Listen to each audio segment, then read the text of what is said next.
सो इसलिए उसको देख लें, थोड़ा बहुत अभी से देखना शुरू कर दें। मजरुल हक साहब ने आयशा पाकिस्तान के कॉन्स्टिट्यूशन के ऊपर एक अलग किताब पूरी लिखी हुई है, कोई 150-200 पेजेस की। वो ग्रीन कलर की बुक है, तो उसको वो देख लें आप।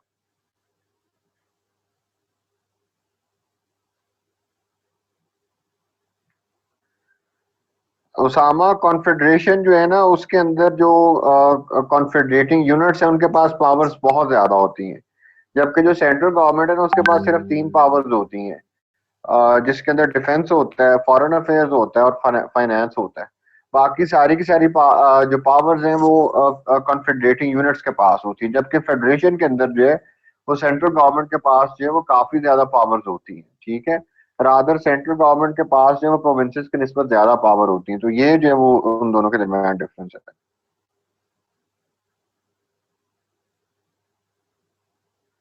जी उस्मान, बिल्कुल उन्होंने डिटेल में लिखा है। जी किरण, यूएस का कॉन्स्टिट्यूशन काफी इंपॉर्टेंट है, यूके का भी काफी इंपॉर्टेंट है। इदरीस साहब 12 लेक्चर्स होंगे, आज 7th है।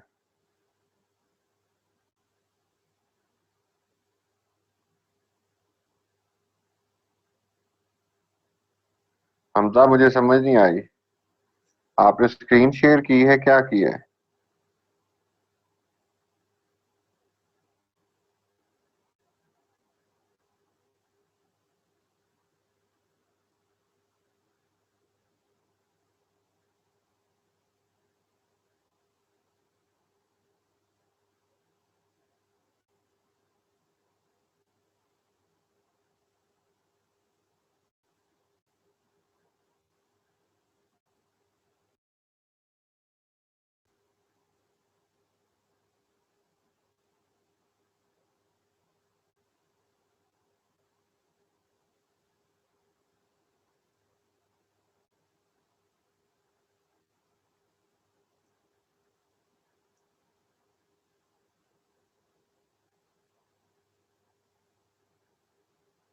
ये एक सेकंड, उसामा या जिस किसी ने भी स्क्रीन शेयर की हुई है, इसको जरा एक सेकंड हटाएं।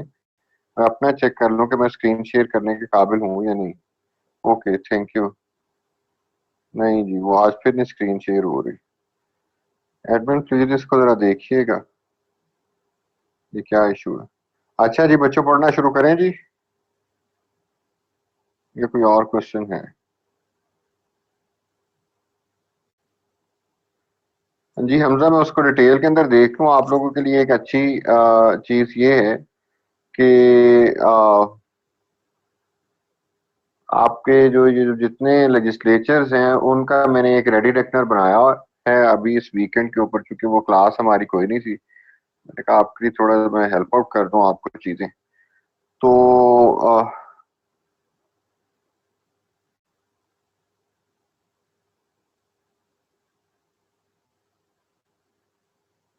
तो उसके अंदर जो है ये आपने मोहम्मद यासीन मुझे मैसेज कर दी है, और आप काफी फ्रैंक मुझे लगते हैं नोवा की एडमिन से। अच्छा, तो इसके बाद जो है इट्स ओके, इट्स ओके। अच्छा जी, तो ये है कि वो मैंने एक रेडी लेक्चर बनाया आपको क्लास के बाद, जब वो मैं भेज दूंगा, जिसके अंदर वो आपको सारे के सारे कॉन्स्टिट्यूशन की जितनी वो लेजिस्लेचर है ना उनकी सबकी इंफॉर्मेशन मिल जाएगी, पाकिस्तान की भी, सेनेट की, नेशनल असेंबली की, राज्यसभा की, लोकसभा की, और जो रशियन जो फेडरेशन काउंसिल है और जो दुमा है, और टर्की की जो है वो ग्रैंड नेशनल असेंबली, ईरान की, तो उन सब की इंफॉर्मेशन आपको मिल जाएगी। ओके ओके, जी मुझे याद करवा दीजिएगा, मैं एमसीक्यूज भी जो है वो क्लास के बाद सेंड कर दूंगा। जी, 2 के 2000 के करीब पड़े हुए हैं, तो वो मैं आप लोगों से शेयर कर दूंगा। सो जरा मुझे वो ग्रुप के अंदर जरा आप लोग प्लीज दोबारा सेंड कर दें, वो जो मैंने शेयर किया हुआ था ना, law making in UK and USA, वो जरा प्लीज ग्रुप के अंदर भेज दें।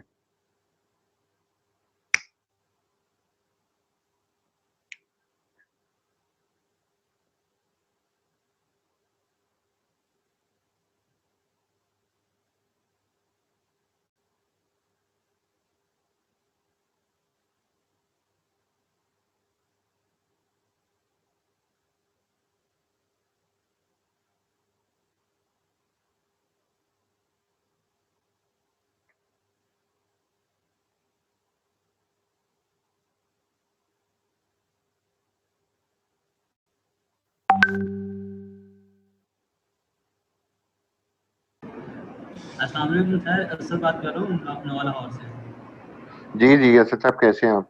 अल्लाह का शुक्र। सर इशू क्या आ रहा है वो बताइएगा काइंडली। अब सर वो जहाँ पे शेयर का ऑप्शन होता है ना, वो उसको जब भी मैं क्लिक करता हूँ वो स्क्रीन शेयरिंग की ऑप्शन नहीं उसमें आती। बुक मार्क शेयर हो जाते हैं, दूसरी चीजें हो जाती है, स्क्रीन शेयर की ऑप्शन जो वो पहले दिन तो आ रही थी उसके बाद नहीं आई आज तक से।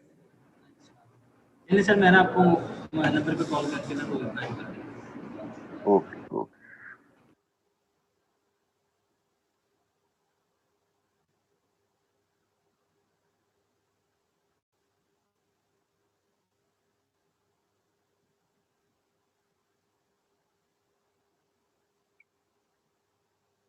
अच्छा जी, आज जो हम लोगों ने करना है, अच्छा अब आप बाकी लोग, आज के टॉपिक दो है नायाब।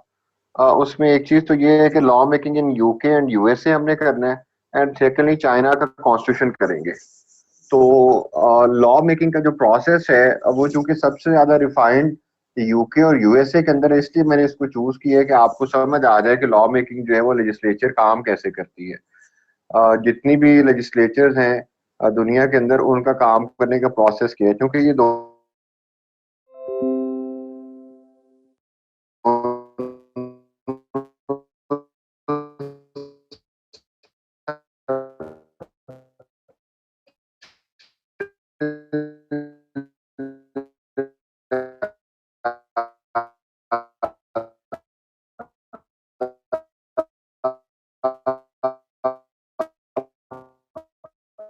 किस तरह से बनती हैं और क्यों बनती हैं, इसके ऊपर हम बात कर रहे थे। तो ये पूरे का पूरा हाउस के अगर जिम्मा लगा दिया जाए, पाकिस्तान के अंदर नेशनल असेंबली को कहा जाए कि women harassment at work place के ऊपर लॉ मेकिंग करें, तो सारे के सारे हाउस को अगर कहा जाए कि इसके ऊपर करें, और 342 का हाउस है और सब लोगों को जो है वो उसके ऊपर जो वो लगा दिया जाए, तो 342 के करीब लोग जो है वो उसके ऊपर अपनी ओपिनियन देना चाहेंगे। ठीक है। और उससे क्या होगा कि शायद जो वो एक सेशन के अंदर जो पूरा का पूरा हाउस है वो तीन चार जो है वो लॉज ही बना सके। तो अमेरिका के अंदर तो ये होता है कि एक महीने के अंदर ना कोई 10,000 के करीब उनके पास प्रपोजल आ रहे होते हैं लॉ मेकिंग के। तो इस लिहाज से उनके लिए बहुत डिफिकल्ट हो जाता है कि पूरे के पूरे हाउस को एंगेज कर सके। तो फिर क्या किया जाता है कि हाउस के अंदर जो वो कमेटीज बना दी जाती है। कमेटी से मुराद एक small specialised group of legislators होता है। जैसे पाकिस्तान के अंदर 5 लोगों की, 10 लोगों की, 15 लोगों की, 20 लोगों की कमेटी बना देंगे, तो वो कमेटी जो वो अपना काम अलग करती रहेगी। ठीक है। और जब हाउस का इजलास होगा, जब उसके ऊपर वोटिंग होनी होगी या जब उसके ऊपर बहस करवानी होगी सारे हाउस के, अब ये भी नहीं हो सकता कि सारे के सारा काम कमेटी कर ले और हाउस को इनकॉप उसकी ओपिनियन को इनकॉपरेट ही नहीं किया जाए। होता ये है कि जो स्पेड वर्क है, जो बुनियादी काम है, वो सारे के सारा कमेटीज करती हैं। और कमेटीज अपना काम मुकम्मल करने के बाद जो वो जो लॉ का जो ड्राफ्ट होता है, उसको हाउस के अंदर जो है वो प्रेजेंट कर देती है। उस प्रेजेंटेशन के बाद जो है वो हाउस जो उसको डिस्कस करता है, और डिटेल में डिस्कशन होती है उसके ऊपर, सबके पॉइंट ऑफ व्यू जो है वो सुने जाते हैं। और फिर जो है वो अगर उसके अंदर कोई चीज अमेंड करनी हो, अगर वो लोगों की वोटिंग के थ्रू होता है कि अगर कोई हाउस अमेंडमेंट प्रपोज कर रहा है, तो वो उसके ऊपर वोटिंग करवा ली जाती है, और वोटिंग के बाद जो वो अमेंडमेंट उसके अंदर इनकॉपरेट कर ली जाती है। तो इस तरीके से जो है वो लॉ मेकिंग हो रही होती है। ठीक है। सो कमेटीज जो है वो बहुत ज्यादा इंपॉर्टेंट होती हैं। इसके अंदर जो है वो अब लेट सपोज के कोई एग्रीकल्चर के हवाले से लॉ बनना है, तो सारे का सारा हाउस जो है वो, अब उसके अंदर जो अर्बन एरियाज के एमएनएज है उनको तो कोई उस तरह से इंफॉर्मेशन नहीं होती in comparison to those MNAs who are hailing from rural areas. तो वो फिर उन एमएनएज को के हवाले से वो काम कर दिया जाता है। फिर अगर आपका लेट सपोज के इंफ्रास्ट्रक्चर, जो इंडस्ट्रियल इंफ्रास्ट्रक्चर डेवलप करना है, तो उसके अंदर आप पाकिस्तान के अंदर आप देखें कि इंडस्ट्रियल इंफ्रास्ट्रक्चर के हवाले से कराची सबसे बड़ा इंडस्ट्रियल सेंटर है। तो कराची के एमएनएस को या कराची के सेनेटर्स को उसके अंदर इनकॉपरेट किया जाएगा। फिर अगर कोई अकाउंटेबिलिटी के हवाले से कोई लॉ मेकिंग करनी है, तो उसके अंदर लॉयर्स को इनकॉपरेट किया जा सकता है। कोई किसी दूसरे कंट्री के हवाले से इंटरनेशनल लॉ के ऊपर जब लॉ मेकिंग करनी है, तो वो लोग जो इंटरनेशनल लॉ के अंदर वेल वर्स्ड हैं, जो आपके फॉरेन मिनिस्टर हैं, ये वो, तो इस तरह से कमेटीज की फॉर्मुलेशन की जा रही होती है। और कमेटीज जो है वो ज्यादा काम लॉ मेकिंग का वो कर रहे होते हैं, और कर रही होती हैं, और इससे ये जो है कि जो काम उससे स्पीड अप बहुत ज्यादा हो जाता है, क्वालिटी भी इंश्योर होती है और क्वांटिटी भी इंश्योर होती है, ज्यादा ज्यादा लॉस जो वो बन रहे होते हैं। ठीक है, तो ये जो वो कमेटीज का जो वो पर्पज होता है। सो अब आ जाए आप लोग स्लाइड्स के ऊपर, तो हम लोग जो वो काम शुरू करते हैं। एंड आई वुड एक्सपेक्ट कि ड्यूरिंग लेक्चर अगर किसी को इशू हो रहा है तो वो ग्रुप के अंदर ही सवाल करे, ताकि हम उसका जो वो आंसर मुझे पता चल सके कि लोगों की क्वेरी क्या आ रही है। अच्छा जी, सो लॉ मेकिंग को हम ओवरऑल देखते हैं कि यूके के अंदर क्या होता है। सबसे पहला जो काम करते हैं ना, वो जो पार्लियामेंट्री काउंसिल होता है, लोग अपॉइंट किए होते हैं, पाकिस्तान के अंदर उसको ड्राफ्ट्समैन बोलते हैं। ठीक है, तो नेशनल असेंबली के डिस्पोजल के ऊपर भी ड्राफ्ट्समैन बैठे हुए हैं, सेनेट के डिस्पोजल के ऊपर भी ड्राफ्ट्समैन बैठे हुए हैं, यूके के अंदर उनको काउंसिल बोल देते हैं। इन लोगों का काम क्या होता है, इन लोगों ने जो लॉ का ड्राफ्ट है ना, जो उसका वो जो लिखी हुई फॉर्म के अंदर वो तैयार करना होता है। ठीक है, आप देखें ना कि जब आपने लॉ बनाना है तो लॉ की लैंग्वेज एक अलग है और एक आम जर्नलिस्टिक राइटिंग जो वो अलग है। तो वो फिर वो जो एक्सपर्ट्स होते हैं वो डिस्पोजल के ऊपर होते हैं दोनों हाउसेस के। तो यूके के अंदर उनको काउंसिल बोलते हैं, वो ड्राफ्ट प्रिपेयर करते हैं और ड्राफ्ट को जो है वो फिर बिल बोला जाता है। और जब ड्राफ्ट का अप्रूवल आ जाता है, क्या होगा भाई इसको, एक सेकंड जी, क्या मसला आ रहा है। नहीं ये जो एक सेकंड जी, लॉ मेकिंग इन यूके मेरे पास जो है वो जी 21वीं 22वीं सही कह रहे हैं आप जी, ये वही स्लाइड नंबर होगा। लॉ मेकिंग इन यूके से हम लोग शुरू कर रहे हैं। सो वो बिल जो है, बिल से एक्ट बनने का अमल, जो जब लॉ पास हो जाता है तो उसको एक्ट बोलते हैं। ठीक है, तो बिल से एक्ट बनने का जो अमल जो यूके के अंदर है वो 5 स्टेप्स के ऊपर है, उसकी 5 स्टेजेस है। ठीक है, फर्स्ट स्टेज उसकी कौन सी, कि फर्स्ट रीडिंग, के बिल हाउस के अंदर जब प्रपोज किया जाता है और उसको जब वो पढ़ के सुना दिया जाता है। ठीक है, सिंपल उसकी वो जो ड्राफ्ट आता है ना, उसको पढ़ के सुना दिया जाता है, और फिर जो स्पीकर ऑफ द हाउस होते हैं वो उसको जो हाउस की जो रेलेवेंट कमेटी है उसके अंदर भेज देते हैं। उसके बाद जो है सॉरी, फर्स्ट रीडिंग के अंदर जो है वो सिर्फ नाम वगैरह पढ़ा जाता है, और सेकंड रीडिंग के अंदर जो है उसका पूरे का पूरा टेक्स्ट पढ़ा जाता है, और टेक्स्ट पढ़ने के बाद उसको रेलेवेंट कमेटी के ऊपर जो वो भेज दिया जाता है। रेलेवेंट कमेटी उसके ऊपर अपनी रिपोर्ट तैयार करती है। अब उस रिपोर्ट के अंदर क्या होता है कि वो बताते हैं कि जी कौन कौन सी अमेंडमेंट्स जो है वो इस ड्राफ्ट के अंदर लाई जा सकती है और क्यों लाई जा सकती हैं। वो एक रिपोर्ट की फॉर्म के अंदर वो हाउस को सबमिट करते हैं, और सबमिट करने के बाद जो है वो उसकी थर्ड रीडिंग की जाती है। अब थर्ड रीडिंग जो बड़ी डिटेल होती है, एक एक पॉइंट को जो वो डिस्कस किया जा रहा होता है, और हाउस उसके ऊपर वोटिंग कर रहा होता है। ठीक है, और जब हाउस ऑफ कॉमन से वो लॉ अप्रूव हो जाता है तो उसको हाउस ऑफ लॉर्ड्स के अंदर भेज दिया जाता है कि हाउस ऑफ लॉर्ड्स भी अपनी अप्रूवल दे दे। और अगर हाउस ऑफ लॉर्ड्स भी उसको अप्रूवल दे दे तो उसको फिर रॉयल असेंट के लिए भेज दिया जाता है।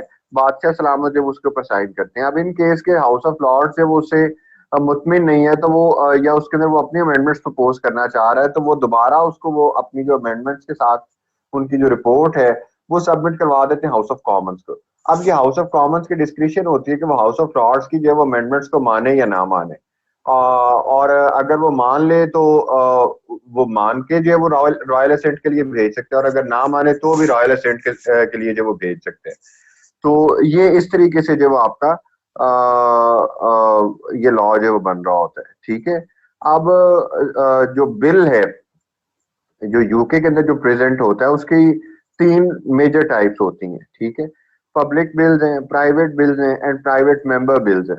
ठीक है, तो ये उनकी प्रेजेंटेशन के हवाले से कि कौन उनको प्रेजेंट कर रहा है और उनका सब्जेक्ट मैटर क्या है, किस चीज के ऊपर जो वो लॉ मेकिंग जो वो की जा रही है, तो उन बेसिस इन 2 बेसिस के ऊपर जो है वो बिल्स को कैटेगराइज किया जाता है। अब प्राइवेट बिल्स क्या है, सॉरी पब्लिक बिल क्या है, कि it affects public at large, कि कोई ऐसा कानून बनाया जा रहे हैं जैसे कि जी आपका करप्शन है, तो करप्शन को रोकने के लिए जो है वो आपका उसका इम्पैक्ट जो वो पब्लिक एट लार्ज सारी की सारी आवाम को जो वो होगा।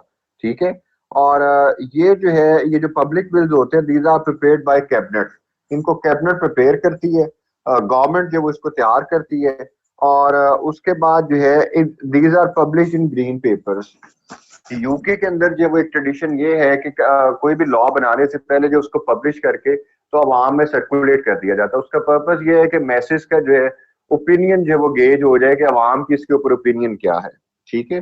तो ये काम जो है वो किया जा रहा होता है। अब व्हाइट पेपर भी इशू किया जाता है और ग्रीन पेपर भी इशू किया जाता है। जो पब्लिक बिल्स है वो ग्रीन पेपर के ऊपर आते हैं, जो मनी बिल्स हैं वो पिंक पेपर के ऊपर आते हैं। जो कॉन्स्टिट्यूशन से रिलेटेड जो मैटर्स हैं वो आपके व्हाइट पेपर के ऊपर आ रहे होते हैं, ठीक है। सो जो एक एग्जांपल मैंने यहाँ पर जो कोट की हुई है 2003 के अंदर क्रिमिनल जस्टिस एक्ट जो कि यूके के अंदर आया, तो वो एक पब्लिक बिल था कि देखे ना कि उसको it was prepared by cabinet और वो it was going to affect the whole of the country. So इसलिए जो है ये पब्लिक बिल है, उसके मुकाबले में प्राइवेट बिल है, ठीक है। वो जो है these are propose by local authority और लार्ज पब्लिक और कॉर्पोरेशन और लार्ज पब्लिक कंपनीज, उनकी तरफ से ये बिल आता है। अब इसका क्या होता है कि ये सिर्फ उन्हीं कॉर्पोरेशन को डील कर रहा होता है। अब लेट सपोज कि पाकिस्तान के अंदर इसकी एग्जांपल आपको समझाने के लिए क्या दी जा सकती है कि वापडा से रिलेटेड जो कोई बिल है तो वो प्राइवेट बिल होगा, बिकॉज वो पूरे के पूरे कंट्री को अफेक्ट नहीं कर रहा, वो वापडा के एम्प्लॉयज को अफेक्ट कर रहा होगा, या वापडा की जो पावर ट्रांसमिशन है उसके किसी मैकेनिज्म को अफेक्ट कर रहा होगा, या वापडा की ओवरऑल जो अपने कस्टमर्स के साथ बिहेवियर है उसको डील कर रहा होगा। तो वो पब्लिक एट लार्ज को जो वो डायरेक्टली कोई उस तरीके से अफेक्ट नहीं कर रहा होता, ठीक है। तो ये प्राइवेट बिल होता है। उसके बाद प्राइवेट मेंबर बिल्स है, these are prepared by back benchers. अब यूके के अंदर जो वो दो तरह के लॉ मेकर्स होते हैं, एक तो ये है कि जो कैबिनेट मेंबर्स हैं। अब कैबिनेट मेंबर्स जो होते हैं वो हमेशा सबसे अगले बेंचेस के ऊपर बैठते हैं, ठीक है। जो जूनियर मेंबर्स होते हैं उनको बैक बेंचर्स इसलिए बोलते हैं कि उनकी सीटें जो वो पीछे रिजर्व की होती हैं, ठीक है। तो अब उनकी भी ख्वाहिश होती है कि वो भी जो वो कोई ना कोई अपना हिस्सा डाले, ठीक है। तो वो हिस्सा डालने का तरीका क्या होता है कि बाज़ दफा उनकी तरफ से भी कोई बिल आ जाता है। तो जब बैक बेंचर की तरफ से कोई बिल आ रहा हो तो उसको हम लोग प्राइवेट मेंबर बिल बोलते हैं, ठीक है। और इसके बाद जो है they are prepared through balloting, कि इनको बैलेटिंग के थ्रू जो है वो प्रिपेयर किया जाता है कि अगर किसी प्राइवेट मेंबर से कोई बिल आ रहा है तो सबसे पहले उसके ऊपर वोटिंग हो जाएगी कि इसको प्रपोज भी किया जाना चाहिए या नहीं किया जाना चाहिए, ठीक है। तो अगर तो हाउस जो है वो उसको अलाउ कर दे तो फिर जब उसके अंदर प्रेजेंट हो जाता है, वरना वो आते साथ ही जो वो रिजेक्ट हो जाता है। और उसके बाद जो है गवर्नमेंट से ये रिक्वेस्ट की जाती है, वही प्राइवेट मेंबर बिल्स जो लेके आ रहे हैं जो मेंबर साहब होते हैं, तो वो रिक्वेस्ट करते हैं गवर्नमेंट से कि जी हमें इनफ टाइम दिया जाए, हमें मुनासिब वक्त दिया जाए इसके ऊपर जो वो बात करने के लिए, इसको समझने के लिए, ठीक है जी। और इसकी जो एग्जांपल है वो 1964 का अबॉर्शन एक्ट है, ठीक है, जो यूके के अंदर बहुत मशहूर जमाना था। तो ये जो है वो कुछ एग्जांपल्स हैं कि बिल्स क्या होते हैं और बिल्स की टाइप किन बेसिस के ऊपर जो वो हो रही होती हैं। एक तो ये है कि उनको प्रेजेंट करने वाला कौन है, और नंबर टू के ऊपर जो है उनका सब्जेक्ट मैटर क्या होगा, किसको वो अफेक्ट करने जा रहे होंगे, ठीक है जी। उसके बाद हम देखते हैं कि first reading, second reading, committee stage, report stage के अंदर जो है वो क्या हो रहा होता है, थर्ड रीडिंग के अंदर क्या हो रहा होता है।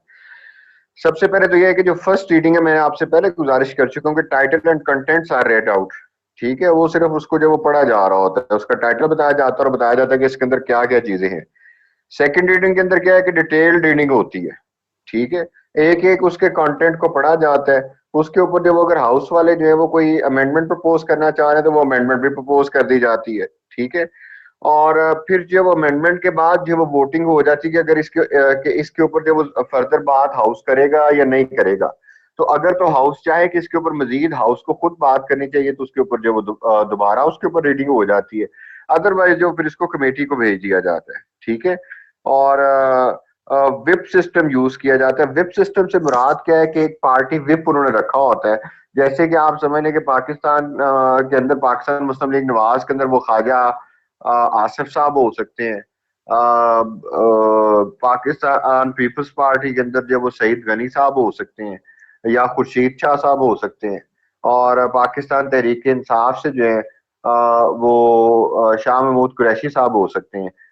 विप से मुराद क्या है कि वो शख्स जिसने पार्टी डिसिप्लिन मेंटेन रखना है हाउस के अंदर, वरना तो देखे ना कि पार्टी से हटके जूनियर मेंबर्स जो उनको शौक होता है तकरीर करने का और मौका नहीं मिल रहा होता तो वो अपनी अपनी जो वो सुनाना शुरू कर देंगे, ठीक है। सो लॉ मेकिंग के अंदर जो पार्टी विप जो है वो पॉइंट उन्होंने किया होता है यूके के अंदर के कंजर्वेटिव की तरफ से कौन से है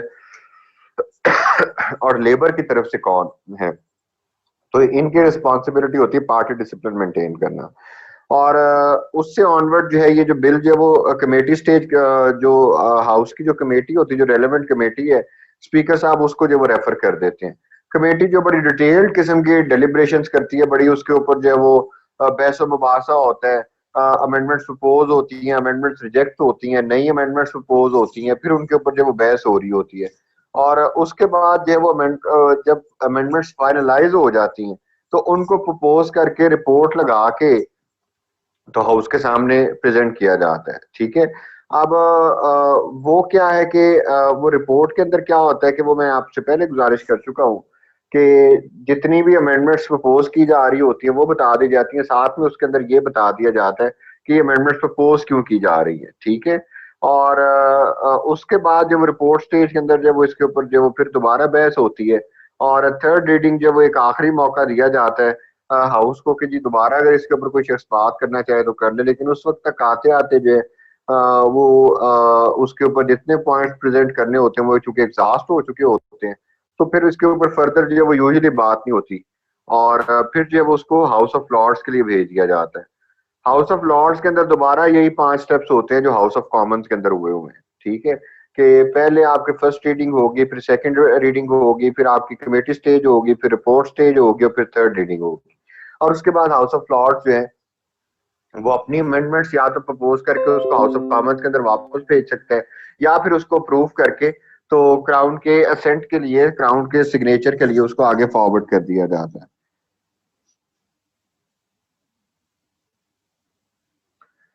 सो तो ये जो प्रोसीजर किया जा रहा होता है। ठीक है। यहाँ तक जो वो जिस किसी को समझ नहीं आया प्लीज आस्क क्वेश्चंस, ये इधर व्हाट्सएप के अंदर ही पूछ लीजिए।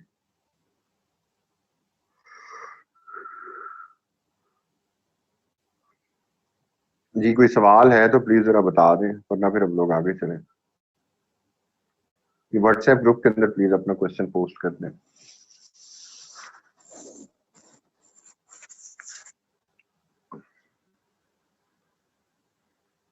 अगर कोई सवाल नहीं है तो आगे चला जाए जी।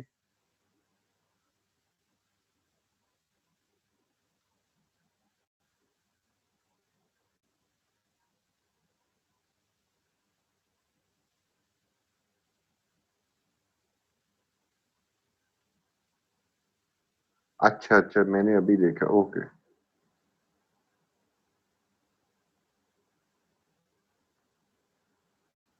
पब्लिक बिल्स जो हैं उससे मुराद यासिन ये होती है कि पब्लिक बिल्स जो हैं वो शुरू किए जाते हैं, उसको कैबिनेट की तरफ से प्रपोज किया जाता है और इनका इफेक्ट जो है वो पब्लिक एट लार्ज जो है वो उसको हो रहा होता है, आवाम को ज्यादा उसका सारी की सारी जो मैसेज हैं उनको उसका इफेक्ट हो रहा होता है। तो ये उसका जो है होता है पर्पस होता है। और प्राइवेट बिल्स जो है वो सिर्फ किसी एक खास कंपनी या किसी खास एक कॉर्पोरेशन से रिलेट कर रहे होते हैं, तो इसलिए उनको प्राइवेट बिल्स कहते हैं। प्राइवेट मेंबर बिल्स ये होते हैं कि जो प्राइवेट मेंबर्स जो अदर देन कैबिनेट मेंबर्स जो प्रपोज कर रहे होते हैं।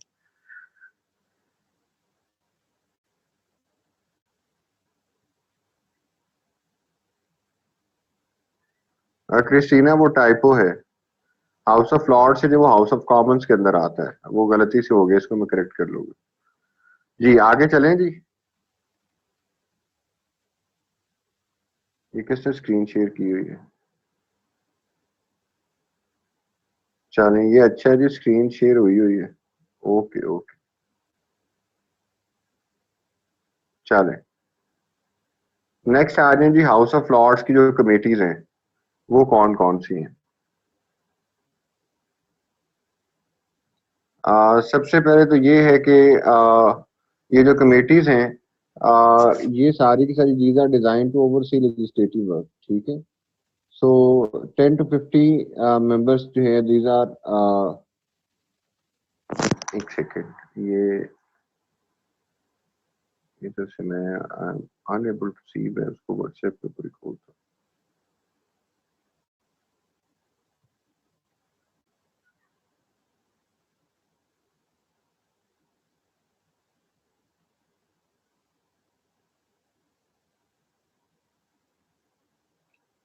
अच्छा जी, ये अगेन एक टाइपो है। ये जो सबसे पहले जो आपको हेडिंग दी हुई है ना, हाउस ऑफ लॉर्ड्स कमेटीज, इसको काइंडली हाउस ऑफ कॉमन्स कर लें। ये हाउस ऑफ कॉमन्स की कमेटी है, ये हाउस ऑफ लॉर्ड की कमेटी नहीं है।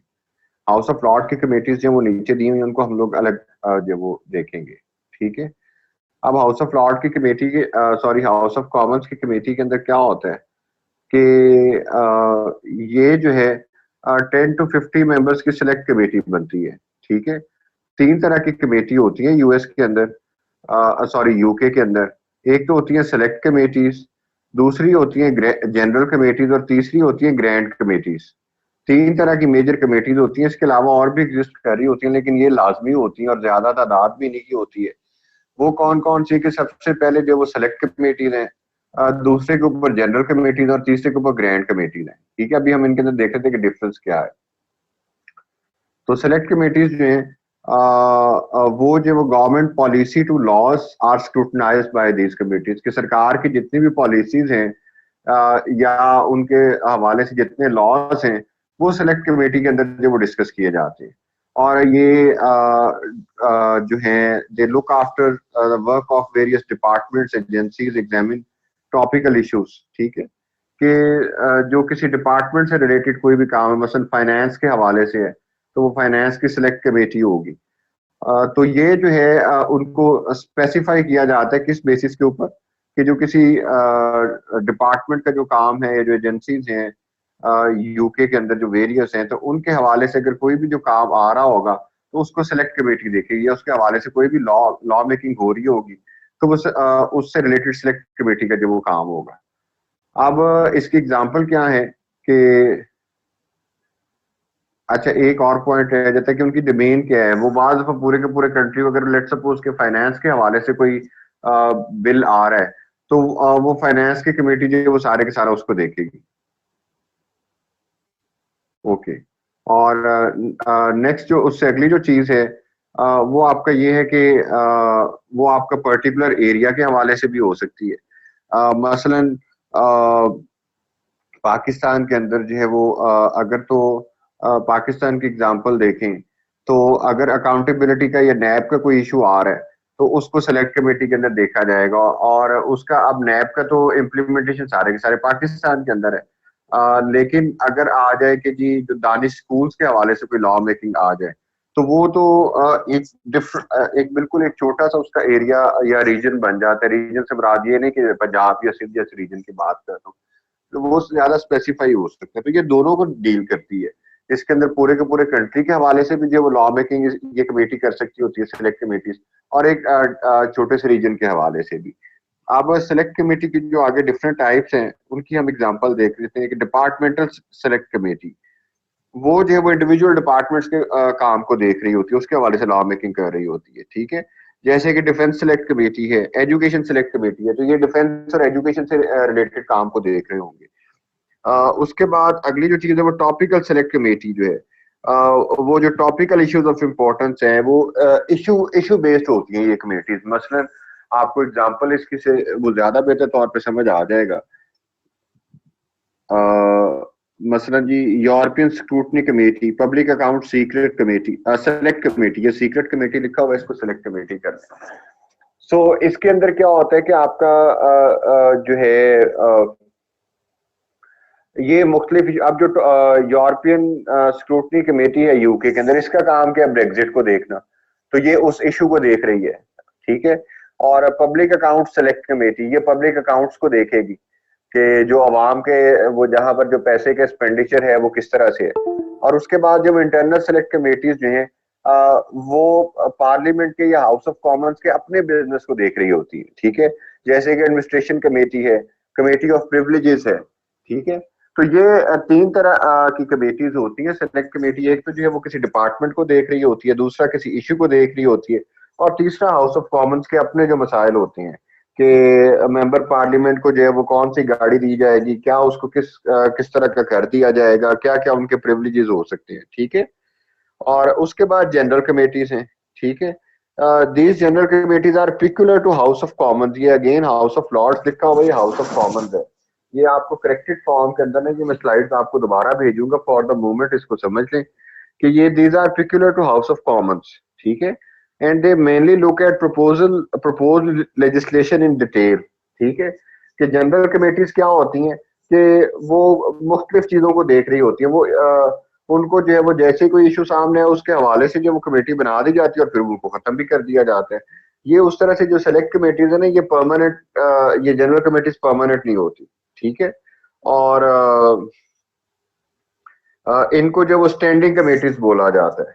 ठीक है, जो जनरल कमेटीज होती हैं ना, ये स्टैंडिंग कमेटीज होती हैं, और इन्होंने जब वो खत्म हो जाना होता है, डिसॉल्व हो जाना होता है जब इशू जो है वो खत्म हो जाता है।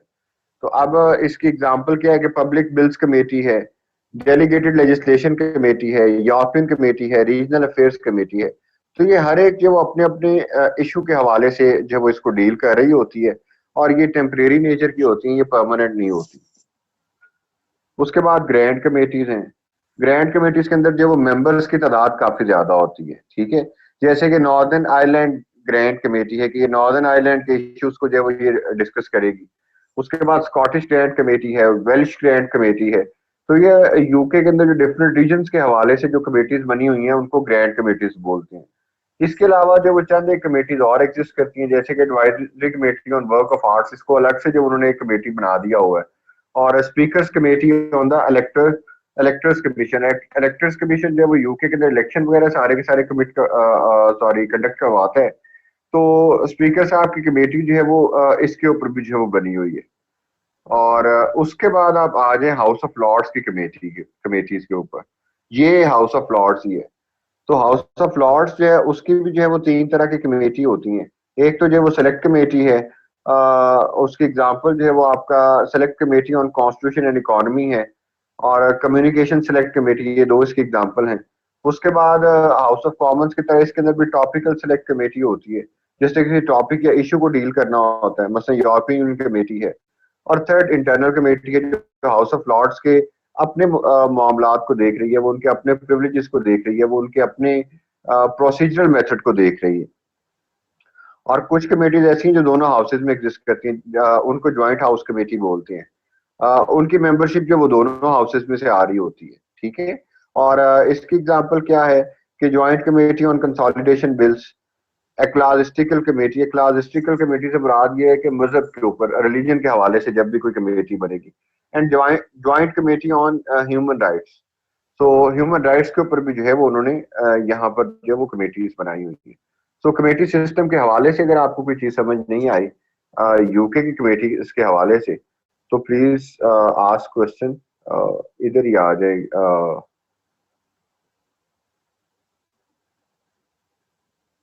मीटिंग के अंदर ही। जी, कोई सवाल हो तो प्लीज जरा पूछें।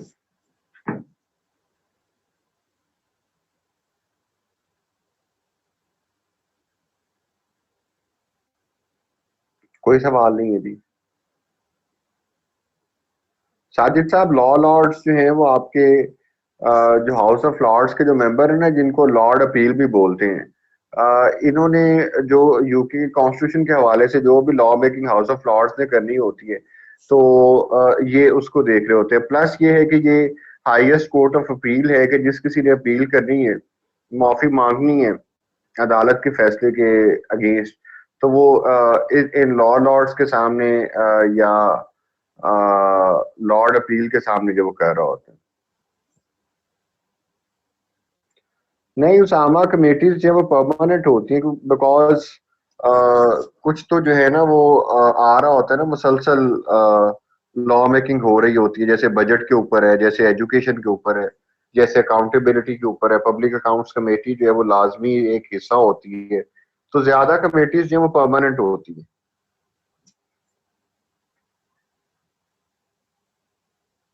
नहीं Fiza, they are not makers of laws, they in fact they are, मतलब वो आप ये नहीं कह सकते कि इन्होंने कानून बनाना है, बल्कि ये बाकी लोगों के साथ मिलकर कानून बना रहे होते हैं। लेकिन लॉ लॉर्ड्स ने उनके जो बेसिक पर्पस ये है कि वो आपका हाईएस्ट कोर्ट ऑफ अपील है, और आइन या कॉन्स्टिट्यूशन के हवाले से इनकी खास सिग्निफिकेंस होती है। और ये इनका जो टोटल नंबर है वो 21 है। तो ये नहीं कि ये कानून बना रहे होते हैं या ये कानून इशू कर रहे होते हैं, ऐसा कोई चीज नहीं। नहीं उसामा, बिल्कुल नहीं। अमेंडमेंट कॉन्स्टिट्यूशन के अंदर करते हैं, उसके यूके के अंदर तो सेम इसलिए बन जाता है कि वो यूके जो है वो ना तो कॉन्स्टिट्यूशन को चेंज करने के लिए जो कोई स्पेशल मेजोरिटी या एब्सोल्यूट मेजोरिटी की बात करता है, और ना लॉ के हवाले से करता है। तो इसलिए दोनों के अंदर जो वो सेम हो उधर जो वो सेम हो जाता है। बट पाकिस्तान के अंदर जो वो चूंकि कॉन्स्टिट्यूशन को अमेंड करने के लिए 2/3 मेजोरिटी चाहिए होती है, और लॉ को अमेंड करने के लिए 50% मेजोरिटी चाहिए होती है। तो ये उन दोनों के दरमियान बेसिक डिफरेंस है।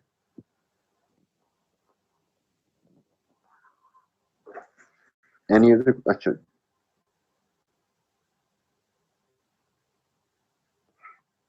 साजिद साहब देखें, सुप्रीम कोर्ट जो बड़ा नया फिनोमेना है।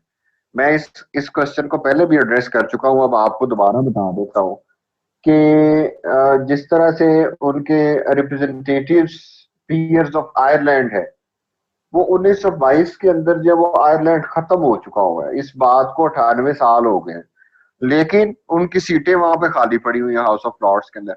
इसी तरीके से लॉ लॉर्ड्स जो अब सुप्रीम कोर्ट बनने के बाद उनकी कोई सिग्निफिकेंस नहीं रही। बट यूके वाले इतने कंजर्वेटिव हैं कि वो उनको चलाए जा रहे हैं। इस सबसे बड़ी एग्जांपल ये है कि यूके का जो क्राउन है, यूके बहुत अच्छी जो है, rather one of the best democracy in the world, और डेमोक्रेसी के अंदर जो है वो किंग एग्जिस्ट ही नहीं कर सकता। ठीक है। और लेकिन यहाँ पर एग्जिस्ट कर रहा है और सिर्फ नाम का एग्जिस्ट कर रहा है। ठीक है। आप अगर रियलिटी के अंदर देखें तो किंग की पावर्स भी वही है जो एक आम आदमी की पावर्स है। ठीक है। तो किंग ने सिर्फ ठप्पा लगाना होता है। ठीक है। वो और कोई काम नहीं कर रहा होता। जी नहीं, आप हर तरह के इश्यूज जो है कमेटी में डील होते हैं, लेकिन एक ही कमेटी के अंदर हर तरह का इशू डील नहीं हो रहा होता। बल्कि कमेटी बनाने का पर्पस ये है कि मुख्तलिफ जो इश्यूज रेकर कर रहे हैं, जो सामने आ रहे हैं, उनको जो वो एक स्पेशलिस्ट वे के अंदर जो वो देखा जा सके। ओके जी। तो अभी मैं आप लोगों को ब्रेक दे रहा हूँ, बिकॉज कुछ लोगों के मुझे मैसेजेस आए हैं, उनका रोजा शोजा भी था।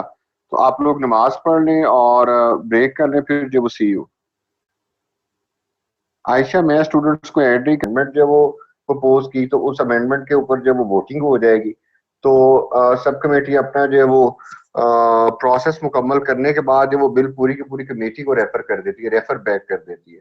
वो कमेटी दो तरह के उसके ऊपर जो है वो प्रोसीजर्स कर रही होती है कि या तो उसको फेवरेबली देख लेती है या अनफेवरेबली देखती है। फेवरेबली क्या देखेगी? वो विद अमेंडमेंट, कि उसको कोई ना कोई अमेंडमेंट उसके साथ वो लगा देगी। या नंबर टू के ऊपर है कि वो विदाउट अमेंडमेंट, के उसको वो कोई अमेंडमेंट उसको रेफर नहीं करेगी, बल्कि उसी तरीके से जैसा सब कमेटी ने बनाया और वो हाउस के पास ले जाएगी। अनफेवरेबली क्या है कि वो उसको रिजेक्ट कर सकती है, और विदाउट गिविंग एनी रिकमेंडेशन जो वो उसको रिजेक्ट कर सकती है। ठीक है। उसके बाद क्या होता है कि the committee as a whole scrutinizes the bill. वो पूरे के पूरे बिल को जब स्क्रूटनाइज करती है, पूरी की पूरी कमेटी। ठीक है। अच्छा, अब उसको स्क्रूटनाइज करने के भी दो मेथड्स हैं। ठीक है। पहला मेथड तो क्या है कि वो आप उसको कोई कमेटी जो वो एक आध अमेंडमेंट जो वो उसको, या दो तीन अमेंडमेंट उसके अंदर रेफर कर दे। ठीक है। या ये एक एक्सटेंसिव अमेंडमेंट्स आ रही हो, बेतहाशा अमेंडमेंट की जा रही है। ठीक है। तो ये दोनों मेथड है। पहले हम देखते हैं कि अगर एक या दो तीन अमेंडमेंट्स जो उसके अंदर रेफर की जा रही हैं तो फिर उसका तरीकेकार क्या होगा। उसके अंदर ये होता है कि अगर बहुत कम अमेंडमेंट्स है उस बिल के अंदर जो वो कमेटी प्रपोज कर रही है, तो उसका टाइटल और नंबर जो है वो सेम रखा जाता है। ये मेंबर नहीं है, ये नंबर है। ठीक है। तो सेम टाइटल और नंबर के साथ जो वो बिल जो वो हाउस को भेज दिया जाता है। और उसके अंदर क्या होता है कि जो एक या दो अमेंडमेंट करनी होती है ना, उनको स्ट्राइक आउट कर दिया जाता है। अगर आप कभी पाकिस्तान का कॉन्स्टिट्यूशन भी उठा के देखें ना, उसका ओरिजिनल टेक्स्ट, तो बहुत सी जगहों के ऊपर लाइनें लगी होती हैं। वो किसी नए बंदे को समझ नहीं आती कि ये लाइनें क्या है। ठीक है। ये काटा क्या हुआ है, तो काटना ही वो अमेंडमेंट होता है। जो स्ट्राइक आउट करती हो ना, वो अमेंडमेंट होती है। ठीक है। और अगर तो जो है वो आप जब स्ट्राइक आउट कर रहे हो तो उसका मतलब ये होता है कि आप उसके अंदर कोई चीज ऐड नहीं कर रहे, बल्कि जो एग्जिस्टिंग चीज है ना, उसी को जो है वो आप खत्म कर रहे हो। लेकिन अगर उसके अंदर कोई चीज ऐड करनी हो तो स्ट्राइक आउट करके उसके नीचे लिख देते हैं कि ये न्यू अमेंडमेंट है। ठीक है। तो ये एक तरीका होता है। ठीक है। अब अगर एक्सटेंसिव अमेंडमेंट्स क्या करनी है तो वो क्या करते हैं कि आपका जो है वो हाउस को एक एंटायरली न्यू बिल के तौर पर प्रेजेंट किया जाता है। ठीक है। कि जी ये बिल ही नया है। और बे होता भी ऐसे ही है अमेरिका के अंदर कि वो जो मेंबर जो बेचारा जो भूल के जो वो लॉ मेकिंग प्रपोज करता है ना, वो जब दोबारा उसके सामने आता है तो उसको भी नहीं समझ आती कि ये मैंने तो ऐसा कुछ भी नहीं कहा हुआ, ठीक है। तो कमेटी जो है वो इस तरीके से बिल को जो है वो उसकी चीट फाड़ करती है। तो ये जो है तो वो अगर आप उसके अंदर एक्सटेंसिव अमेंडमेंट्स की जा रही हो तो वो एक इंटायरली न्यू बिल के तौर पर प्रपोज कर दिया जाता है, और उसके अंदर सारी की सारी जो प्रपोज अमेंडमेंट्स हैं वो उसके अंदर इनकॉर्पोरेट करके भेजा जाता है। तो जब उसको पूरे का पूरा एक न्यू बिल के तौर पर लाया जाता है जिसमें अमेंडमेंट्स इंट्रोड्यूस करवाई गई हैं, तो वो it is known as clean bill. इससे मुराद ये है कि यहाँ उसके अंदर स्ट्राइकिंग आउट कुछ नहीं किया होगा, बल्कि अमेंडमेंट प्रपोज होने के बाद जो एक ओरिजिनल टेक्स्ट जो बिल्कुल साफ शफाफ जो है वो प्रपोज किया जाता है, ठीक है। और फिर उसको नया नंबर लगाया जाता है, ठीक है। पुराना नंबर जो वो खत्म, इसका मतलब है कि वो बिल खत्म हो गया। उसका काम सिर्फ इतना ही था कि उसने इस टॉपिक के ऊपर जो वो बहस या लेजिस्लेशन जो वो शुरू करवा दी, ठीक है।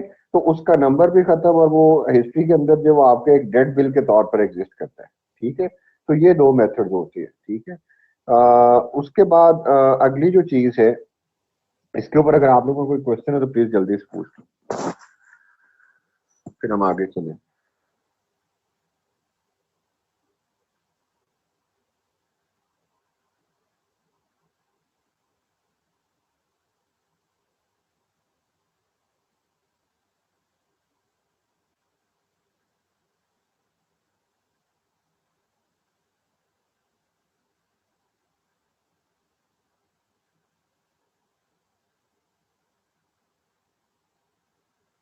उस्मान, 20 कमेटीज जो है वो रफ नंबर है।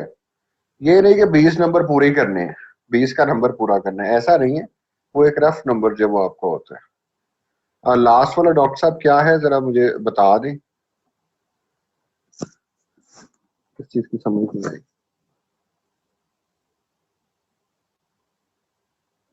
Clean bill, okay. देखिए, दो तरह का, अगर सब कमेटी ने कोई बिल जो है वो रेफर किया है ना, तो होल कमेटी उसको डिस्कस करेगी। अब होल कमेटी उसको डिस्कस करने का के बाद जो उसको वो हाउस के अंदर उसने भेजना होता है, वो दो तरह से भेज सकती है। एक तो ये है कि उसके अंदर वो एक या दो अमेंडमेंट्स करती है, ठीक है। तो वो अमेंडमेंट करने का तरीका क्या होता है कि जिस चीज को अमेंड करना है उसके ऊपर लाइन लगा के ना तो अमेंडमेंट प्रपोज कर दी जाती है, ठीक है।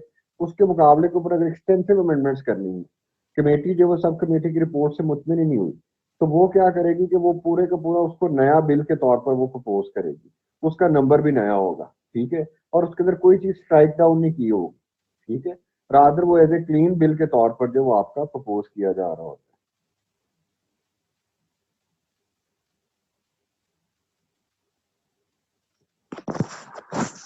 है। जी, सबको आवाज कम हो रही है।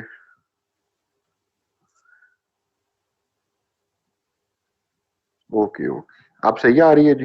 आई एम रियली सॉरी जी। Okay okay. नहीं, डॉक्टर साहब, प्रोसेस दोबारा नहीं शुरू होता होता, बिकॉज जो अमेरिका के अंदर ये है कि आते साथ ही बिल ना कमेटी को रेफर हो जाता है, कमेटी उसको तैयार करती है।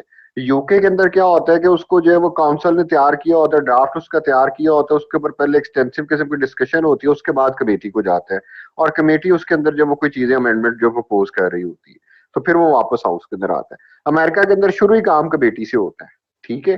तो इसलिए उसको जरूरी नहीं होता कि इसलिए उसको जरूरी नहीं होता कि आप प्रोसेस को शुरू करें दोबारा से, क्योंकि वो मतलब प्रोसेस को इग्नाइट ही जो है वो कमेटी ने किया होता है, शुरू ही वो कर रही होती है। नहीं, उस मोहम्मद उसामा लॉ मेकिंग नहीं करता, वो ऑर्डिनेंस मेकिंग करता है। ऑर्डिनेंस और लॉ के अंदर डिफरेंस है। लॉ ये है कि जो चीज जो है वो लेजिस्लेचर ने पास की हुई है वो लॉ होता है, ठीक है। ऑर्डिनेंस ये है कि लेजिस्लेचर सेशन के अंदर नहीं है, ठीक है, वो रिसेस के अंदर है, वो उसने ब्रेक ली हुई है। तो उस सूरत के अंदर जो वो अब किसी लॉ की बड़ी इमीडिएट जरूरत है, तो ऑर्डिनेंस जो है वो प्रेसिडेंट साहब जो है वो पास कर देते हैं। अब उस ऑर्डिनेंस के अंदर कंडीशन हर मुल्क के अंदर मुख्तलिफ होती है। मसलन पाकिस्तान के अंदर कंडीशन ये है कि जो भी ऑर्डिनेंस है उसकी लाइफ 6 मंथ्स है। 6 मंथ्स के अंदर अंदर जो है उसको लेजिस्लेचर ने जो है उसको अप्रूव करना है, ठीक है। और अगर लेट सपोज के 6 महीने का ज्यादा अरसा हो गया है कि लेजिस्लेचर जो है वो आपकी एग्जिस्ट नहीं कर रही, जैसे कि मार्शल लॉ लग जाते रहे पाकिस्तान के अंदर, तो उसको 6 महीने का के लिए रिन्यू किया जाता है। You people would be surprise to know कि 1950 से ऑनवर्ड ऑर्डिनेंसेस चले आ रहे हैं और उसको जो है वो लेजिस्लेचर जो उसको लॉ का दर्जा नहीं देती बल्कि उसको रीन्यू करती रहती है। ठीक है, तो अगर लेट सपोज कि अमेरिका के अंदर प्रेसिडेंट साहब की तरफ से कोई ऑर्डिनेंस आया है तो उसके साथ बिल्कुल वही हाल किया जाता है जो किसी प्राइवेट मेंबर बिल के साथ किया जाता है, और उसको कमेटी के अंदर भेजा जाता है। कमेटी उसको जो वो देखती है, फिर पूरे हाउस के सामने लेके आते हैं, हाउस उसको देखते हैं, फिर दोबारा कमेटी को भेजा जाता है, कमेटी फिर देखती है। तो वो प्रोसेस वो उसी तरीके से होता है। जी, एनी अदर क्वेश्चन?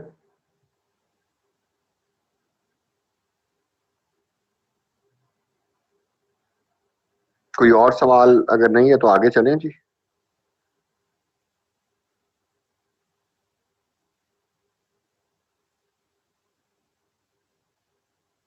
ओके जी, चलें सरताज, थैंक यू। आ जाएं जी फिर स्लाइड के ऊपर आ जाएं।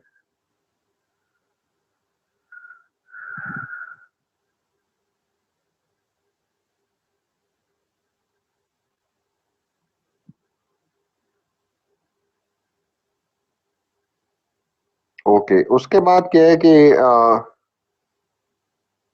कमेटी जो है वो हाउस को देने से हाउस को बिल रेफर करने से पहले अपनी रिपोर्ट भी तैयार करती है। अब रिपोर्ट तैयार करने का तरीका क्या होता है उसको भी एक नजर देख लें कि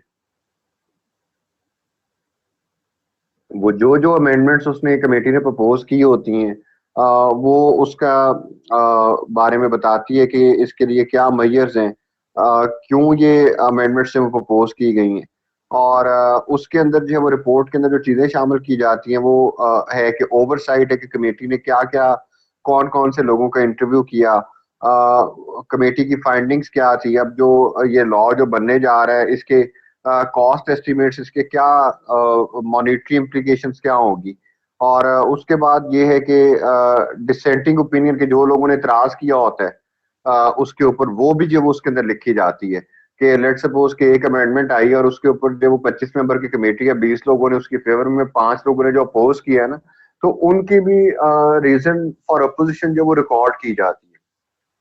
तो बिल के साथ जो वो रिपोर्ट भी जो है वो आपकी लगाई जाती है और रिपोर्ट भी जो है वो हर मेंबर के सामने रखी जाती है, और तो ये इसके अंदर जो वो किया जाता होता है।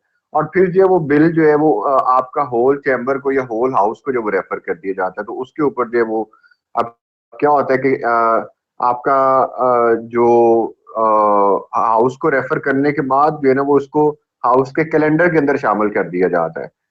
कैलेंडर से मुराद आप ये समझ लें कि एजेंडा के अंदर शामिल कर दिया जाता है। ठीक है, अब कैलेंडर जो है वो दो तरह के होते हैं, एक जो वो यूनियन कैलेंडर है और दूसरा हाउस कैलेंडर है। तो यूनियन कैलेंडर के अंदर वो बिल शामिल किए जाएंगे जो कि सारे के सारे जो रेवेन्यू रिलेटेड बिल हैं या जो मनी मनी से रिलेटेड हैं या बजट के लिहाज से जो रिलेटेड है। हाउस कैलेंडर के अंदर जो है वो public all public bills other than revenue bills. ठीक है, तो डिस्टिंक्शन जो वो सिर्फ ये रखी जाती है कि यूनियन कैलेंडर के अंदर मनी बिल्स होते हैं और जो हाउस कैलेंडर है उसके अंदर all the bills other than money bills जो वो रखे जाते हैं। ठीक है, और उसके बाद क्या है कि एक जो वो रूल्स कमेटी बनी होती है दोनों हाउसेस की, सेनेट की भी और हाउस ऑफ रिप्रेजेंटेटिव्स की, कि वो डिसाइड करती है हर बिल के लिहाज से कि how the bill will be considered. ठीक है, कि वो इसके अंदर चार पांच छह चीजें जो वो उसके रूल्स बना देती हैं कि जी फिलिबस्टरिंग की इजाजत होगी या नहीं होगी। फिलिबस्टरिंग से मुराद मैंने आपको ये भी ये बोला था कि जी एक मेंबर जो है वो भले हाउस ऑफ रिप्रेजेंटेटिव्स का या भले सेनेट का है, वो जब तक चाहे वो मुसलसल बोल सकता है। ठीक है, और उसके बाद तो ये जो वो यूएस कांग्रेस की एक यूनिक चीज है, लेकिन चूंकि इसने बड़ा नुकसान किया हुआ है, लॉ मेकिंग को बड़ा डिले किया हुआ है, तो जो आपकी जो रूल्स कमेटी है वो मखसूस बिल्स के अंदर फिलिबस्टरिंग की इजाजत देती होती है। अगर कोई बहुत चीज इंपॉर्टेंट है, अर्जेंट है, तो उसके अंदर फिलिबस्टरिंग को जो है वो रोक दिया जाता है। फिर उसके अलावा जो है वो क्या कर रहे होते हैं कि वो टाइम अलॉट कर रहे होते हैं कि जी पर मेंबर कितना टाइम होगा, बिल कितनी देर के लिए डिस्कस होगा और हर मेंबर को टाइम कितना दिया जाए। ये चीज भी जो वो उसके अंदर जो वो रूल्स कमेटी जो वो डिफाइन कर रही होती है।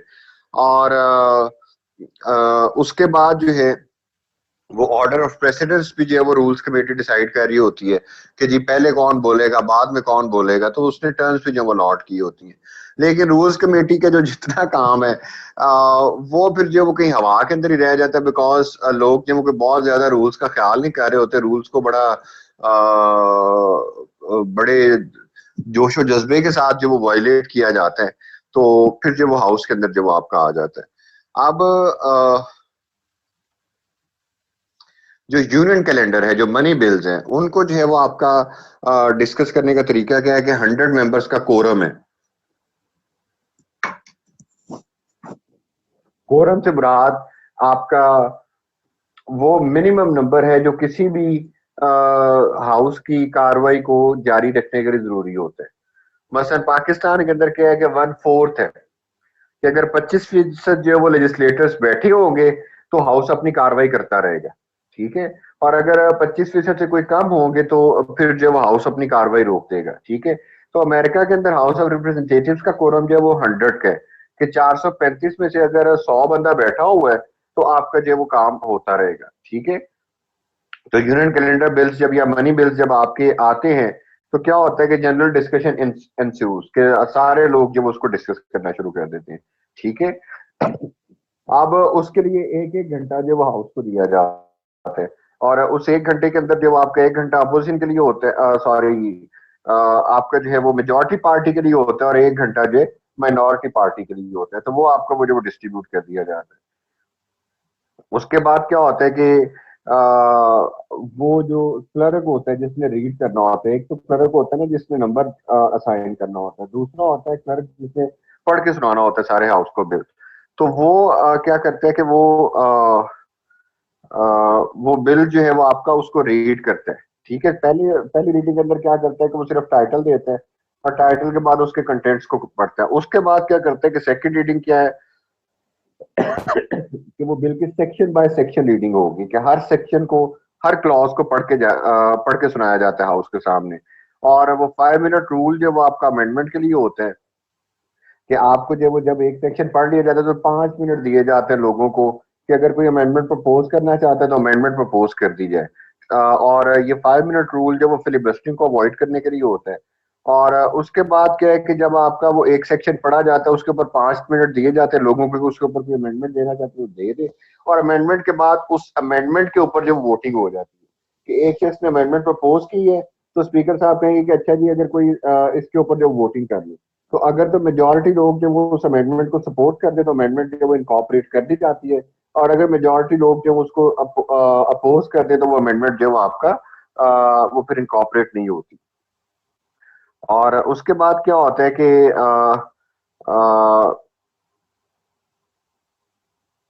अच्छा अब होता क्या है,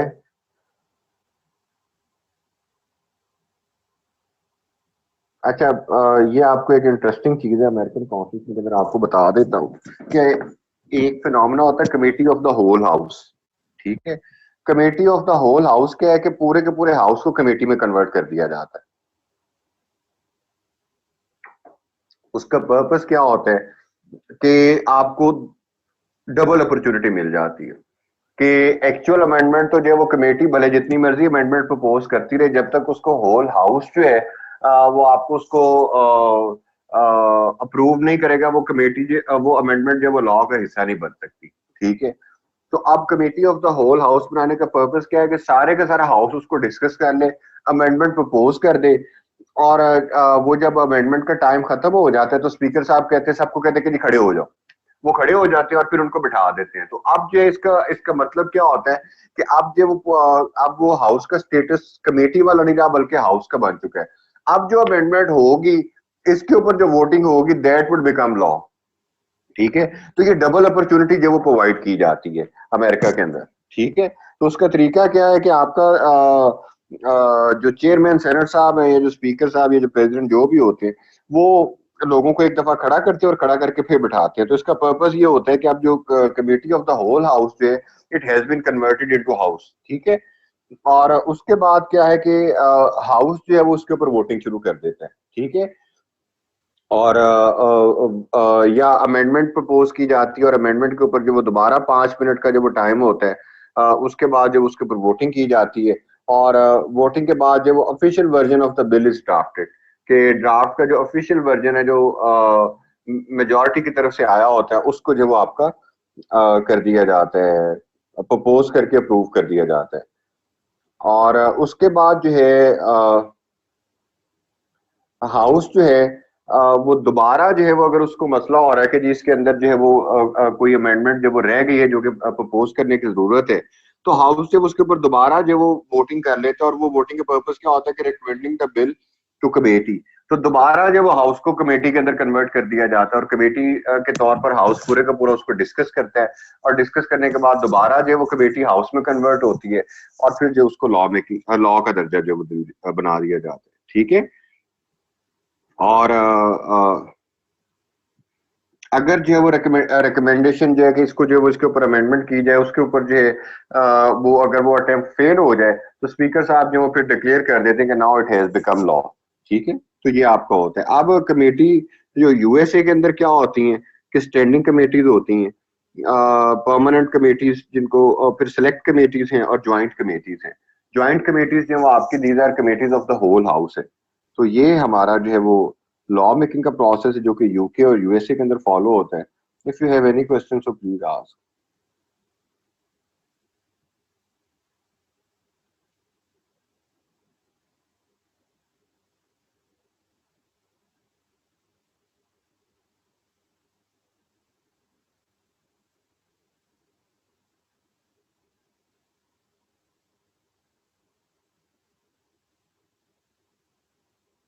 चले, जबरदस्त हो गया।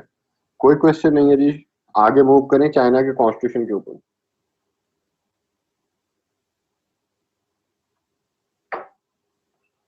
That is strange.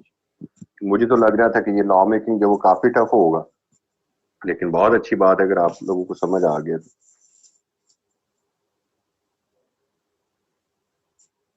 चले आयशा, पढ़े जरूर ताकि क्वेश्चंस कर सके, बिकॉज क्वेश्चन से लर्निंग होती है।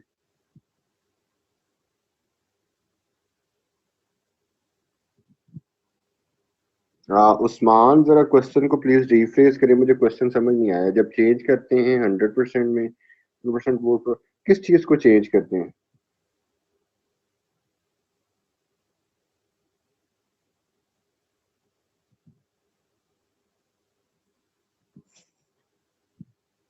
House into committee. House into committee ये होता है कि जो एक सेकंड आपको, नहीं नहीं, 100% वोट नहीं चाहिए होता आपका। देखिए, अगर तो वो सिंपल लॉ है तो 50% वोट चाहिए। अगर वो कॉन्स्टिट्यूशन से रिलेटेड अमेंडमेंट प्रपोज की जा रही है तो 2/3 होगी। ठीक है। तो ये उसका नंबर ये चाहिए होता है। 100% जो है वो आपका वोट किसी भी चीज के लिए नहीं चाहिए होता। 100% वोट मिल भी नहीं सकते होते।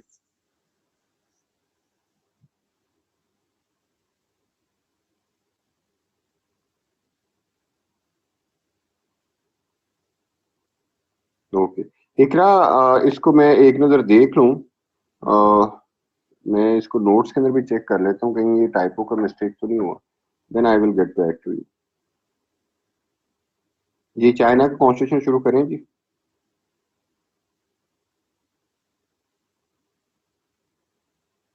Okay, thank you Jahanur. Okay okay, चलें जी, आ जाए।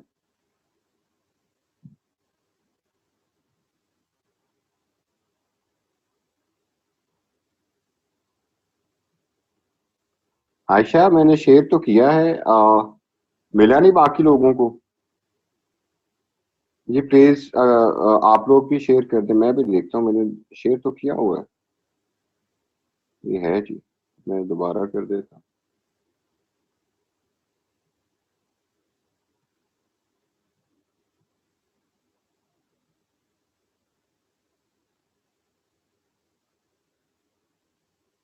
जी मिल गया जी।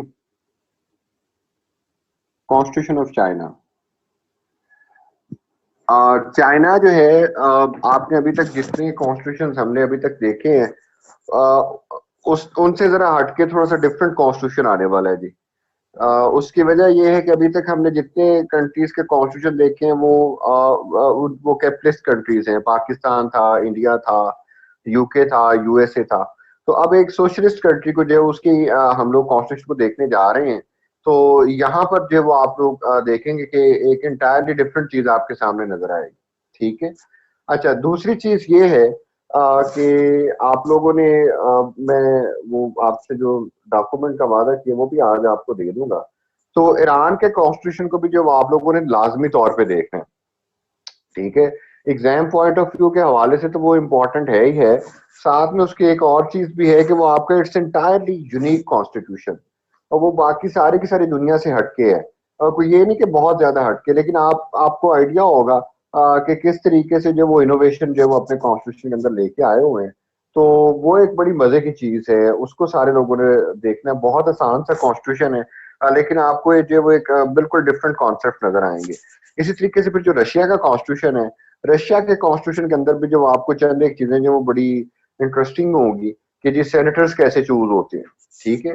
तो उस डॉक्यूमेंट्स को तो आपने जो वो लाजमी पढ़ना है, उससे आपकी चीजें काफी हद तक आसान होंगी as far as legislation is concern. उससे आपको ये भी आइडिया हो जाएगा कि आपने कॉन्स्टिट्यूशन की नोट्स मेकिंग करनी कैसे है। कि आप जब इस तरह से बनाओगे ना, जब आप अपने चार्ट्स बनाओगे कॉन्स्टिट्यूशन के, तो फिर आपको जब कंपैरिजन वाला सवाल एग्जामिनर देगा तो आप बाकी लोगों से बड़ा अच्छा परफॉर्म करोगे। अगर उसने कंपैरिजन वाला सवाल लाजमी देना होता है, तो इस लिहाज से ये इस तरह के चार्ट्स जो है ना, आप लाजमी बना लें। कि आप देखें कि जो पूरी की पूरी लेजिस्लेचर्स हैं, वो कुछ 6-7 पेजेस के ऊपर आपकी आ जाएंगी। इसी तरीके से आप एग्जीक्यूटिव का बना लें, जुडिशरी का बना लें, सेलियंट फीचर्स का बना लें, तो ना तो फिर आपको ये कभी भूलेंगे, और इससे ज्यादा आसान तरीके से तैयारी हो भी नहीं सकती। ठीक है। तो ये अभी आपको मैं आज जो है वो डॉक्यूमेंट आपसे शेयर करूंगा। उसको देख के तो आपने अपने जो है ना वो फिर बाकी डॉक्यूमेंट्स जो है वो आपने खुद डेवलप करने हैं। ठीक है।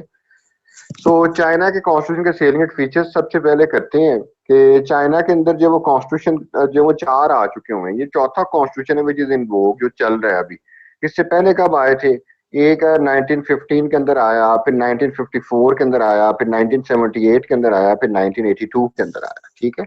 चाइना की आपको ब्रीफ हिस्ट्री बता दूं, फिर हम कॉन्स्टिट्यूशन के ऊपर चलेंगे।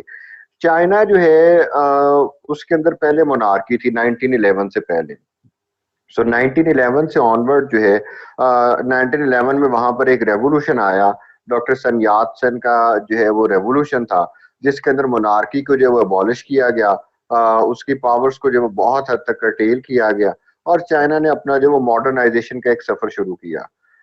उसी उसी के ऊपर जो है ना वो इकबाल के बड़ा मशहूर शेर है कि हमाला के चश्मे उबलने लगे, ग्रां ख्वाब चीनी संभलने लगे। सो ये 1911 का जो रेवोल्यूशन था, उसका बहुत इम्पैक्ट था चाइना के ऊपर। अब ये रेवोल्यूशन लेके आने वाले थे डॉक्टर सन यात सेन, बड़ा मॉडर्न बड़े लिबरल किस्म के आदमी थे। तो उनके 2 स्टूडेंट्स थे। एक का नाम था माओ जेतुंग और दूसरे का नाम था चियांग काई शेक। ठीक है। दोनों बहुत ही अच्छे दोस्त थे। ठीक है। अब हुआ क्या कि जो माओ जेतुंग थे वो मार्क्सिस्ट आइडियाज से बड़े इन्फ्लुएंस थे, because he had travel to Russia. वो रशिया आते जाते रहते थे, तो रशिया से इन्फ्लुएंस हो गए। लेनिन से बहुत मुतासर थे, फिर लेनिन के बाद स्टालिन से बड़ा मुतासर थे। और उनके मुकाबले के ऊपर जो चियांग काई शेक थे, चियांग काई शेक जो है वो अमेरिकन से बड़ा इन्फ्लुएंस है, बिकॉज वो अमेरिका को टूर करते रहते होते थे। तो ये जो दोनों बड़े अच्छे दोस्त थे और डॉक्टर सन यात सन के स्टूडेंट्स थे, डिसाइपल थे, दोनों ने मिलकर जो डॉक्टर सन यात सन के लिए स्ट्रगल की थी और चाइना को मोनार्की के क्लचेस से निकाला था। तो इससे ऑनवर्ड क्या हुआ कि अब इन दोनों के वो जो पाथवेज थे, they not only differed, rather they started to move in opposite directions. और तो इन दोनों की अपनी फॉलोइंग भी विद पैसेज ऑफ टाइम बढ़ती जा रही थी। माओ जेतुंग जो है वो मार्क्सिस्ट थे, और चियांग काई शेक जो है वो लिबरल थे। ही वाज अ कैपिटलिस्ट, या कैपिटलिस्ट आइडियोलॉजी को जो है वो सपोर्ट करने वाले थे। सो जो इंटर वॉर पीरियड था, बिकॉज जैसे ही चाइना में रेवोल्यूशन आया, रेवोल्यूशन के बाद जब 1915 में उनके अंदर कॉन्स्टिट्यूशन आया, तो उससे ऑनवर्ड चाइना के अंदर क्या होना शुरू हो गया कि इंटर वॉर पीरियड जो कि 1918 से लेके 1939 तक का जो 20-21 साल का जो टाइम पीरियड था, उसके अंदर जो है ये दोनों आपस में इनकी एक तरह की सिविल वॉर शुरू हो चुकी हुई थी, ठीक है। और उस सिविल वॉर के अंदर जो है वो आपका फिर जब जापानीज ने चाइना के ऊपर कब्जा कर लिया तो दोनों ने मिलकर लड़ना शुरू कर दिया, और दोनों ने मिलके जो वो जापान को वहां से निकाला, और निकालने के बाद दोबारा फिर एक दूसरे से लड़ना शुरू हो गए। और तो वो एक स्ट्रगल जो वो माओ जेतुंग ने की लॉन्ग मार्च के नाम से, कि जिसके अंदर उनका वो स्लोगन था कि 2 स्टेप फॉरवर्ड 1 स्टेप बैकवर्ड। तो वो चियांग kai शेक को डिफीट करने के अंदर कामयाब हो गए। कोई 2-2.5 साल का अरसा जो वो लगा, बल्कि 4 1 साल लग गए माओ जेतुंग को। और 1949 को 12 अक्टूबर को चियांग kai शेक्स फोर्सेस जो है they were driven out of mainland China, उनको मेनलैंड चाइना से निकाल दिया गया, और they sought refuge in Taiwan. तो अब ताइवान के अंदर जो वो चियांग kai शेक जो है उसके फॉलोअर्स बैठे हुए हैं, कैप्टिव्स बैठे हुए हैं, और बाकी सारे के सारे चाइना के अंदर माओ जेतुंग के फॉलोअर्स बैठे हुए हैं, ठीक है। तो ये तो आपकी एक ब्रीफ सी बर्ड्स आई व्यू था जो चाइना की मॉडर्न हिस्ट्री है, जो 20th सेंचुरी की हिस्ट्री है।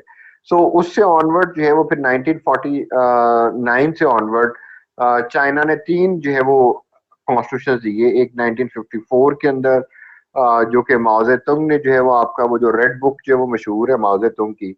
उसके बाद 1978 के अंदर जब डेंग आया, डेंग जाओपिंग जो है उसने जो है वो आपका वो नई रिफॉर्म लेके आया माओ जेतुंग के बाद।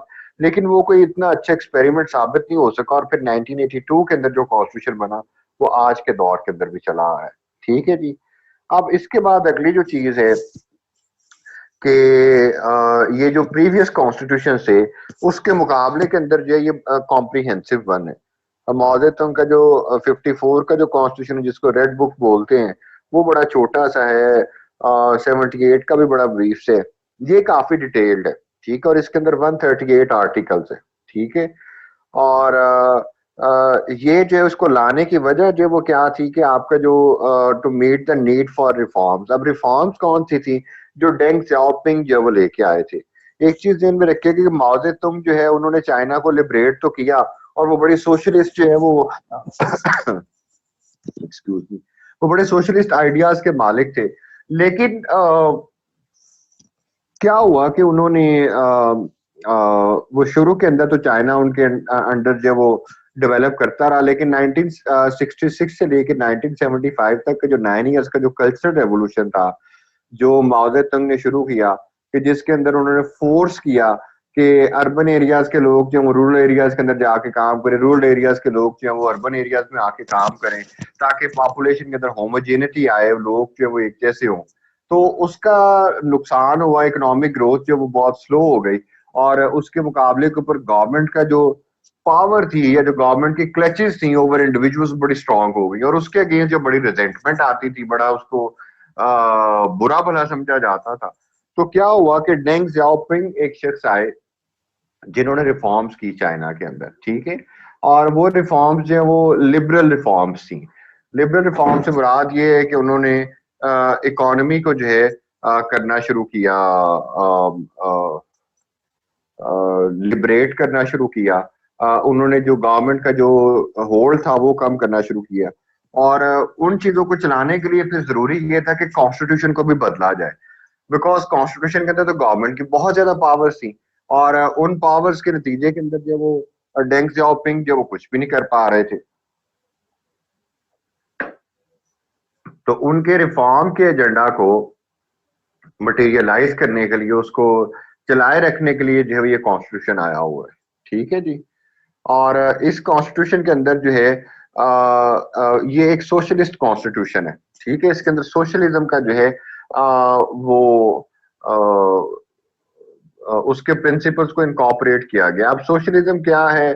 सोशलिज्म ये है कि जिसके अंदर जो है वो गवर्नमेंट का जो रोल है पॉलिसी मेकिंग के अंदर, पॉलिसी रेगुलेशन के अंदर, पॉलिसी कंटिन्यूएशन के अंदर, वो बहुत ज्यादा है, ठीक है। तो ये जो है वो सोशलिस्ट कॉन्स्टिट्यूशन जो है वो आपका वो लेके आया, ये कॉन्स्टिट्यूशन के अंदर जो वो सोशलिज्म जो वो काफी ज्यादा है। और उसके बाद अगली जो चीज है कि ये कॉन्स्टिट्यूशन जो वो क्लेम करते हैं कि मार्क्सिज्म, लेनिनिज्म और माओइज्म के अंदर जो है फेथ जो है वो ये कॉन्स्टिट्यूशन शो करता है कि ये वो आइडियोलॉजीज हैं जिनको लेके चला जाएगा। अब ये जो तीनों आइडियोलॉजीज हैं उसके अंदर जो एक जो फंडामेंटल चीज है वो यही है कि सारे के सारे इंसान बराबर है, ठीक है। और इक्वालिटी ऑफ अपॉर्चुनिटी के साथ साथ इक्वालिटी ऑफ वेल्थ भी जरूरी है। कैपिटलिज्म ये क्लेम करता है कि ये इक्वालिटी ऑफ वेल्थ जरूरी नहीं है, इक्वालिटी ऑफ अपॉर्चुनिटी जरूरी है टू अर्न वेल्थ, ठीक है। तो जबकि जो मार्क्सिज्म है वो ये कहता है कि इक्वालिटी ऑफ अपॉर्चुनिटी नहीं देनी, इक्वालिटी ऑफ वेल्थ देनी है, ठीक है। कि लोगों को जो है वो आपने उनके अंदर पैसा डिस्ट्रीब्यूट करना है, ठीक है। तो ये माओ जेतुंग की जो आइडियोलॉजी है ये जो है वो इसके अंदर जो है वो इस कॉन्स्टिट्यूशन के अंदर जो है उसको काफी हद तक इनकॉर्पोरेट किया गया हुआ है। और उसके बाद अगली जो चीज है वो आपकी ये है कि इस कॉन्स्टिट्यूशन के अंदर मैंने आपको पहले बताया था कि जो डेंग सियाओपिंग थे वो चाहते थे कि गवर्नमेंट का जो है वो रोल कम से कम किया जाए। तो इस पर्पस के लिए उन्होंने क्या किया कि डिसेंट्रलाइजेशन कर दिया, liberalisation of economy. Liberalisation of economy का मतलब ये है कि इकोनॉमी को लिबरेट किया जाए, गवर्नमेंट का जो है वो रोल कम किया जाए और मार्केट फोर्सेस के ऊपर जो है वो इकोनॉमी को चलाया जाए, ठीक है। और उसके बाद अगली जो चीज इसके अंदर रखी गई है faith in Panchsheel and opposition to imperialism. Panchsheel जो वो संस्कृत का वर्ड है जिसके मुराद ये है, पंच से मुराद 5 है और शील से मुराद खूबियां हैं, ठीक है। तो उसके अंदर ह्यूमिलिटी आ जाती है, गुडनेस आ जाती है, गुड एक्शंस हैं, गुड डीड है, कुछ इस तरह की चीजें हैं, 5 अच्छी अच्छी बातें हैं। तो वो भी इस कॉन्स्टिट्यूशन के अंदर लिखा गया हुआ है कि फेथ इन पंचशील होना चाहिए। और इंपीरियलिज्म को जो ये कॉन्स्टिट्यूशन बहुत क्रिटिसाइज करता है कि देखे ना जिस तरह से यूरोपियंस ने सारे के सारे एशिया को जो है वो कॉन्कर किया था, तो चाइना डायरेक्टली कॉन्कर तो नहीं हुआ, बट चाइना को उन्होंने जैसे ग्रेट ब्रिटेन था, जर्मनी था, यूएस था, जापान था, इन्होंने स्फीयर्स ऑफ इन्फ्लुएंस में डिवाइड कर लिया हुआ था कि जी नॉर्थ के अंदर जो अमेरिका का इन्फ्लुएंस होगा, साउथ के अंदर जो वो चाइना सॉरी ग्रेट ब्रिटेन का होगा, वेस्ट के अंदर जापान का होगा, ईस्ट के अंदर जो वो किसका था आपका जर्मनी का होगा। तो इस तरह के स्फीयर्स ऑफ इन्फ्लुएंस में डिवाइड करके तो चाइना की डेवलपमेंट को बड़ा रोका गया था।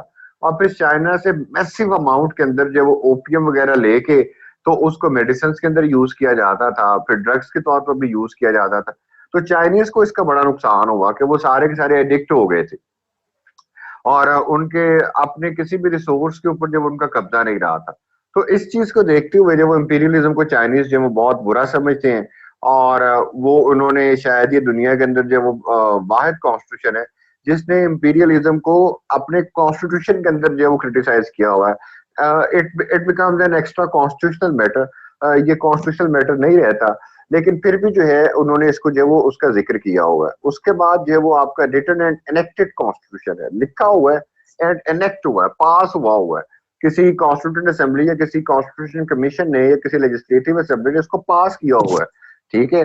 तो इसके 138 आर्टिकल्स और 4 चैप्टर्स हैं। अब चैप्टर्स की डिवीजन हम देख लेते हैं क्या है कि चैप्टर 1 टू 32 जो है वो आपका जनरल प्रिंसिपल्स ऑफ कॉन्स्टिट्यूशन को डिस्कस करते हैं,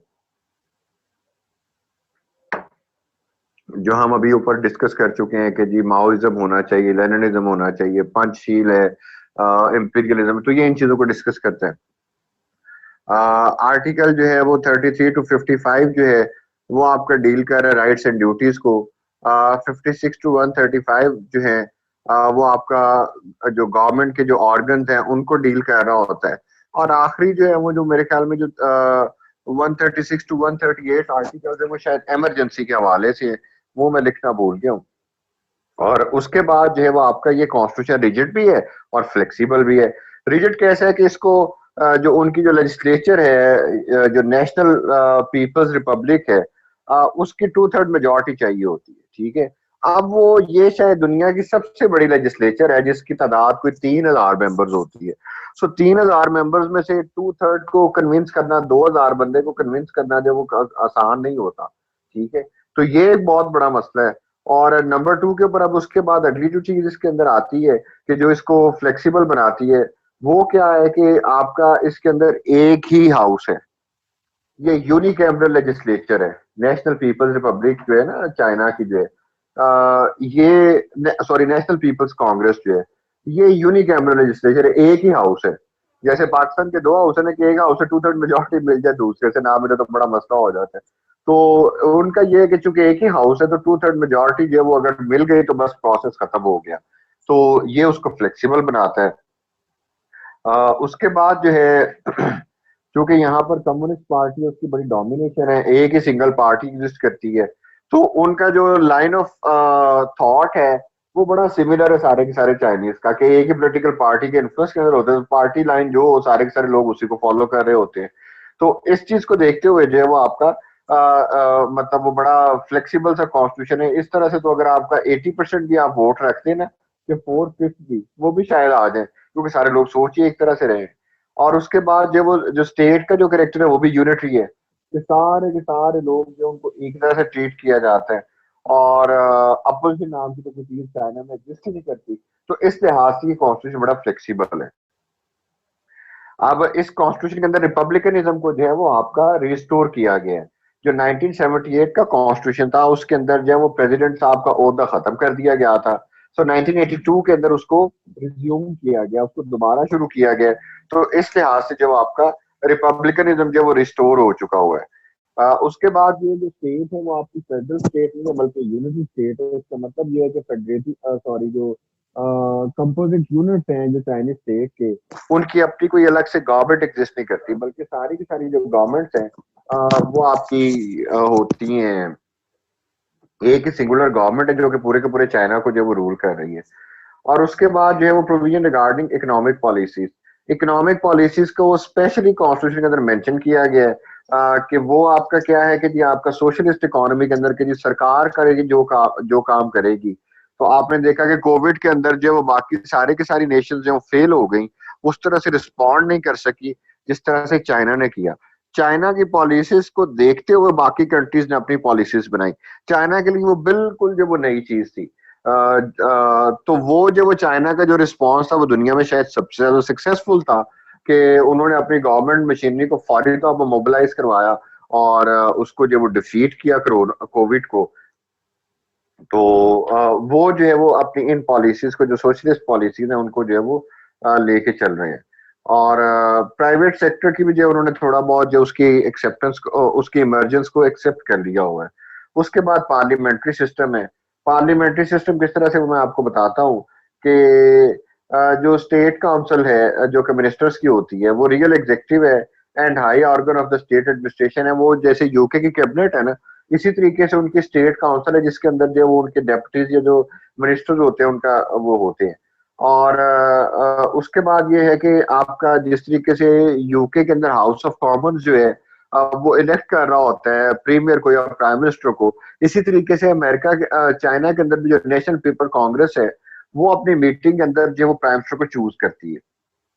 उसके बाद यूनिकैमरल लेजिस्लेचर है, एक ही लेजिस्लेचर है जिसका नाम जो नेशनल पीपल्स कांग्रेस है। और मल्टी नेशनल स्टेट है। अब चाइना के अंदर कोई 50 different types of nationalities exist करती हैं, ठीक है। और उन सारी की सारी नेशनैलिटीज को जो है वो आपका, जैसे आपको ये पता होगा, आप लोग आजकल काफी खबरों में सुन रहे होते हो, जो उइगुर मुस्लिम्स हैं। तो उइगुर मुस्लिम्स के साथ जो है वो चाइना जिस तरह का ट्रीटमेंट कर रहा है, फिर एक तिब्बत की नेशनैलिटी है। तो इस तरह की 50 के करीब नेशनैलिटीज हैं। कॉन्स्टिट्यूशन जो है वो इन सबको एक्नॉलेज करता है कि ये सारी की सारी जो वो नेशनैलिटीज जो वो चाइना में एग्जिस्ट करती हैं, और उनका जो वो ख्याल रखने की भी वो बात कर रहे होते हैं। और उसके बाद ये है कि आपकी इलेक्टेड एंड रिस्पॉन्सिबल जुडिशरी है। इनके जो जजेस हैं वो इलेक्ट होते हैं। इलेक्ट कहाँ से होते हैं? नेशनल पीपल्स कांग्रेस कर रही होती है, ठीक है। और उसके बाद क्या है कि जो उसकी जो स्टैंडिंग कमेटी है वो उसके मेंबर्स को अपॉइंट कर रही होती है। No judicial reviews, judicial review कोई एग्जिस्ट नहीं करता। नेशनल पीपल्स कांग्रेस ने जो है वो आपका जो कानून बना दिया, अदालत फिर उसको नहीं देखेगी, ठीक है। और नेशनल पीपल्स कांग्रेस का डिसीजन जो है या जो वर्डिक है दैट इज फाइनल।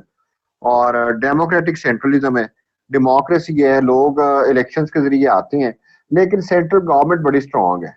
तो सारी की सारी पॉलिसी जो वो सेंट्रल गवर्नमेंट बना रही होती है, तो इसलिए उनका जो सिस्टम है उसको डेमोक्रेटिक सेंट्रलिज्म का नाम दिया जाता है। And supremacy of the constitution, constitution supreme है, लॉ ऑफ द लैंड है, इसको कहीं पर भी जो वो चैलेंज नहीं किया जा सकता, इवन अदालतें उसको रिव्यू नहीं कर सकती। अब अगर आपका कोई सवाल है तो प्लीज पूछ लें।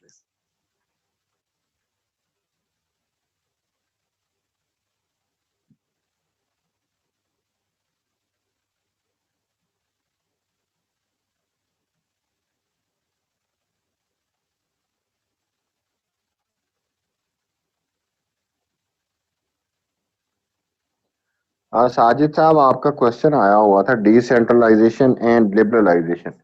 देखें, उनके जो सोशलिज्म है ना, उसके अंदर हर पॉलिसी को गवर्नमेंट जो है वो लेके चल रही होती है। प्रॉपर्टी जो है सारी की सारी स्टेट की, वो स्टेट जितनी उसके नेशन की जो प्रॉपर्टी होती है वो सारी की सारी स्टेट की प्रॉपर्टी होती है। इंडिविजुअल प्रॉपर्टी या प्राइवेट प्रॉपर्टी नाम की कोई चीज एग्जिस्ट नहीं कर रही होती, ठीक है। तो हर एक चीज को जो है वो फिर गवर्नमेंट खुद कंट्रोल करती है। तो इसने जो वो 1949 से ऑनवर्ड तो चाइना को काफी डेवलप करवाया उनकी इस पॉलिसी ने। बट जो 1966 से लेकर 1975 तक का जो कल्चरल रेवोल्यूशन था, जिसको माओ जेतुंग ने लीड किया, उससे जब वो चाइनीज स्टेट डेवलप होने के बजाय जब वो रिग्रेस करना शुरू हो गई, वो पीछे आना शुरू हो गई। तो वो जो डेंग ज़ाओपिंग जो है, वो जो कि माओ जेतुंग के बाद आए थे, उन्होंने रियलाइज किया कि ये जो चाइना की जो रिग्रेसिव ग्रोथ है, इसके रीजन सिर्फ और सिर्फ जो आपका स्ट्रॉन्ग गवर्नमेंट है, स्ट्रॉन्ग गवर्नमेंट इन्फ्लुएंस है। तो उन्होंने क्या करना शुरू कर दिया कि गवर्नमेंट को डिसेंट्रलाइज करना शुरू कर दिया। गवर्नमेंट की जो एंटिटीज थी उनको प्राइवेट एंटिटीज के अंदर जो वो कन्वर्ट करना शुरू कर दिया। So this process is known as democratisation and liberalisation.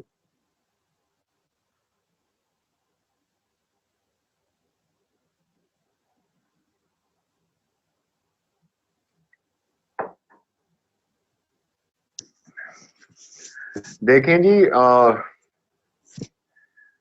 Hamza, उन्होंने हल्के के इलेक्शन में नहीं पार्टिसिपेट कर रहे होते।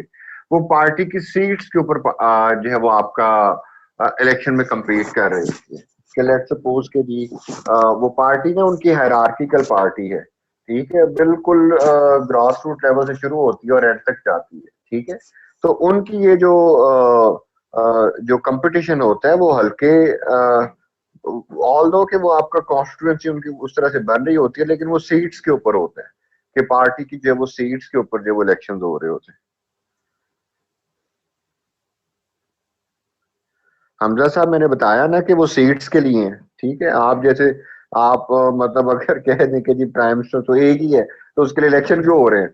किसी भी जो है वो शख्स के ऊपर उंगली रख के उसको प्राइम मिनिस्टर बना दें, तो ऐसा नहीं है। वो इलेक्शन जो है वो आपका, आप उनके निज़ाम को समझे ना। आप हर एक चीज को उसके मेरिट के ऊपर देख रहे होते हैं, अपना मेरिट खुद नहीं बनाते होते हर एक चीज के लिए, ठीक है। तो उनका सिस्टम इस तरह का है कि जी जो पार्टी की डिफरेंट सीट्स है उसके ऊपर इलेक्शन होंगे। आप इसको ऐसे समझ लें कि जैसे आपकी हायरार्की है, आप इंशाल्लाह सर्विस में आओगे तो 17 से लेकर 22 तक हर एक सीट के ऊपर जो है वो आपका मेरिट के ऊपर अपॉइंटमेंट के बजाय जो वो किस चीज के ऊपर हो, इलेक्शन हो जी, ठीक है। स्टार में ग्रेड के जी वो 380 जो है वो आपके इलेक्ट होंगे 5 साल के अंदर, ठीक है। फिर अगले 5 साल के अंदर जो वो जो डीसी साहिबान है उनके इलेक्शन होंगे। और उसके बाद अगले 5 साल जो वो कमिश्नर साहिबान है उनके इलेक्शन होंगे। उसके अगले 5 साल बाद जो है वो आपके इलेक्शन जो है वो आपके सेक्रेटरी साहिबान के लिए। तो ये इस तरह से है। नहीं नहीं, आप कोई अपोजिशन पार्टी नहीं होती।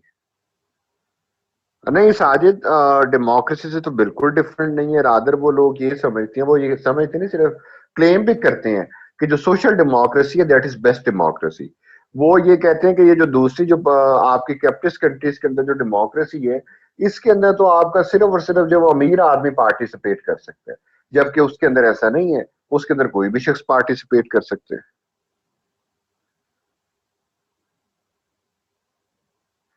हमजा, अभी आपने सिर्फ उनके सेलिएंट फीचर्स को जब हमने देखा है, अभी उनके जो डिफरेंट चीजें हैं, लाइक उनका नेशनल भी, उनके लेजिस्लेचर को आप देखोगे, प्रेसिडेंट देखोगे, तो फिर मेरे ख्याल है ज्यादा चीजें जो वो आपको समझ आ जाएंगी। अल्लाह करे ना याद आ जाए। लेकिन एक चीज ध्यान में रखिएगा कि हमने जितने सिस्टम के साथ एक्सपेरिमेंट किया हुआ है शायद ही किसी नेशन ने किया हो। तो हमें सिस्टम से ज्यादा ना अपने आप को चेंज करने की जरूरत है। एक ही पार्टी हो, अल्लाह मियाँ की पार्टी।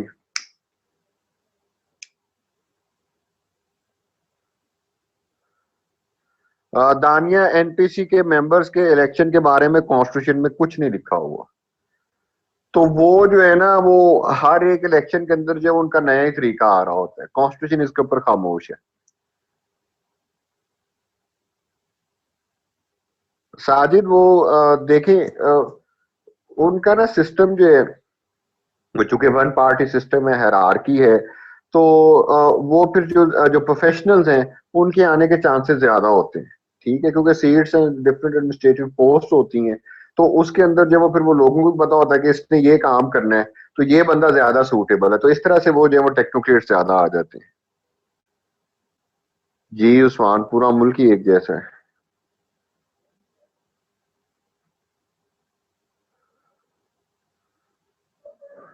जी आगे चला जाए, या if you have any question तो प्लीज आस्क।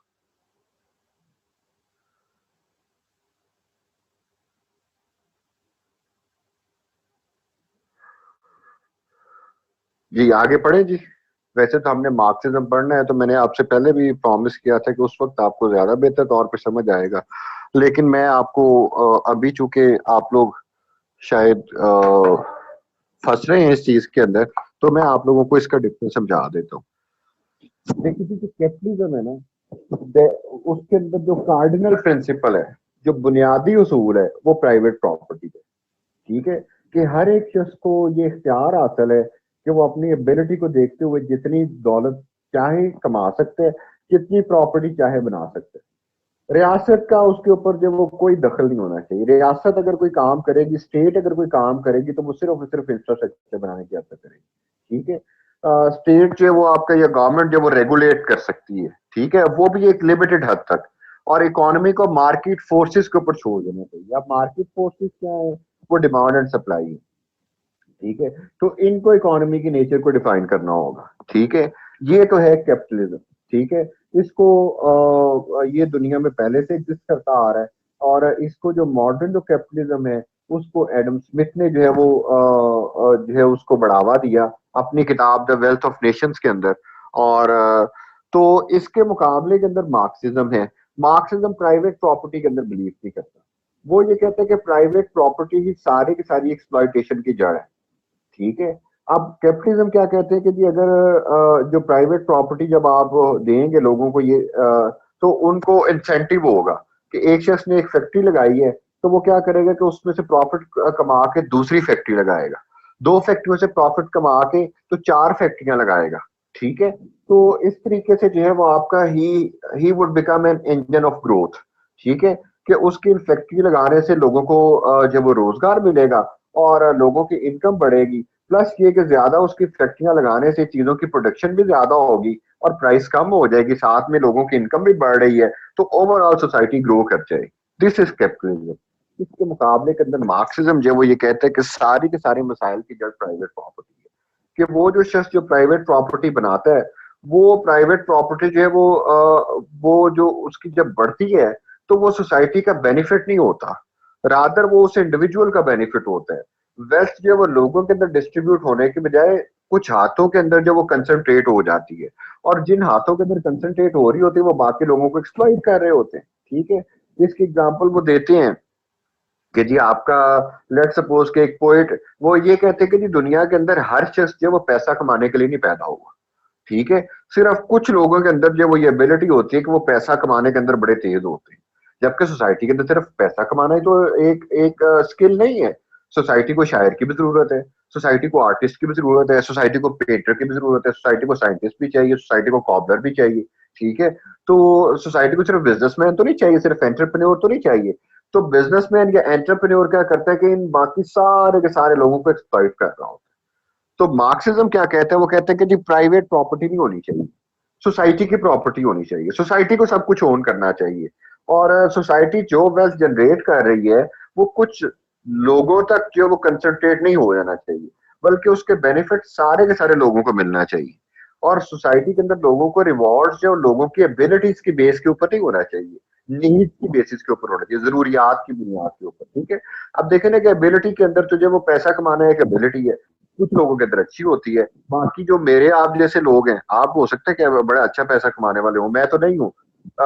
तो अब जो मेरे जैसा शख्स है, वो तो जो है वो फंस के रह जाएगा ना, कि उसको तो जो है वो उस तरह से वो स्किल नहीं है, तो he would always feel exploited.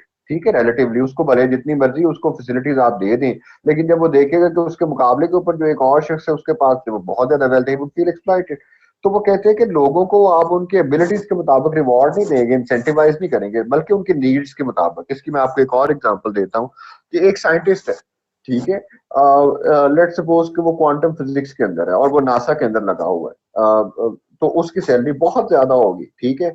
Russia के अंदर ऐसा नहीं है, ठीक है। रशिया के अंदर नीड्स को देखा जाता है कि एक साइंटिस्ट है और उसके दो बच्चे हैं, दोनों बड़े हेल्दी हैं, और तो उनकी लेट सपोज कि उन्होंने सैलरी जो वो 10,000 रखी हुई है, उसके मुकाबले के ऊपर एक कॉबलर है, ठीक है, उसके 5 बच्चे हैं, 5 में से 2 को कैंसर है, तो वो उसको सैलरी कम नहीं देगी, उसको साइंटिस्ट से सैलरी ज्यादा दे देगी, ठीक है, कि इसके बच्चों को कैंसर है, ये जो वो हेल्दी हो जाए, ठीक है।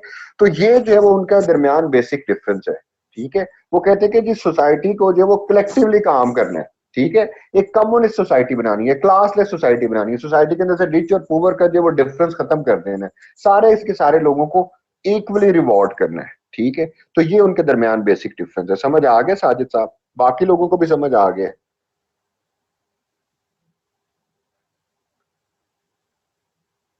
जी हेगल भी पढ़ेंगे सरताज।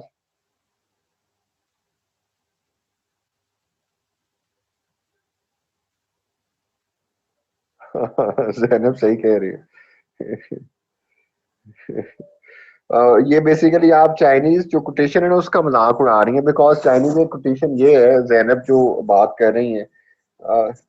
नहीं साजिद साहब, ये जब डेंग जियाओपिंग आए थे ना 1978 के अंदर, 1979 के अंदर सॉरी, तो उन्होंने आके फिर इसी तरह से चाइनीज इकोनॉमी को सोशलिस्ट इकोनॉमी से लिबरल इकोनॉमी में कन्वर्ट कर दिया, तो उन्होंने लिबरलाइज कर दिया था। तो अब चाइना के अंदर भी जो सोशलिज्म या कम्युनिज्म एग्जिस्ट नहीं करता, उनके अंदर भी वो भी एक लिबरल इकोनॉमी बन चुका हुआ है, ठीक है। अच्छा जी, तो जैनब की मैं उनकी बात कर रहा था कि जैनब जो है वो एक चाइनीज कोटेशन है कि don't teach a child, sorry, don't catch a fish for a child, rather teach him how to catch a fish, ठीक है। कि उससे क्या होगा कि उसको, मतलब ये तो आप रोजाना उसको मछली पकड़ के दे रहे होंगे ना, तो ये उसका मजाक उड़ा रही है जैनब जो है। ओके। अफनान जी, ये हो सकते हैं कि आप सही कह रहे हो। साजिद, ये बड़ा पुराना सवाल है कि जी इंसेंटिव कोई नहीं रहता, ठीक है। तो इसका तो आज से 200 साल पहले जब मार्क्स ही आंसर कर गया था कि देखें, जो कैपिटलिस्ट इकोनॉमी भी है जो है ना, वो इंसेंटिव के ऊपर नहीं चल रही, वो सुपरविजन के ऊपर चल रही है, ठीक है। वो जो एंटरप्रेन्योर है ना, उसने भी फैक्ट्री के अंदर जो है ना वो जगह जगह के ऊपर सुपरवाइजर बिठाए होते हैं, आज जगह जगह के ऊपर कैमरे लगे होते हैं, ठीक है। तो किसी आप कैपिटलिस्ट सेटअप के अंदर भी आपके ऊपर से वो कैमरा हटता नहीं, तो आप जो सब कुछ हाथ पैर छोड़ के बैठ जाते हो, ठीक है। तो इसी तरीके से वो ये कह रहे हैं कि मतलब जो सोशलिस्ट इकोनॉमी है उसके अंदर भी जो है वो आपका इंसेंटिव की बजाय जो वो सुपरविजन के ऊपर वो इकोनॉमी चलेगी।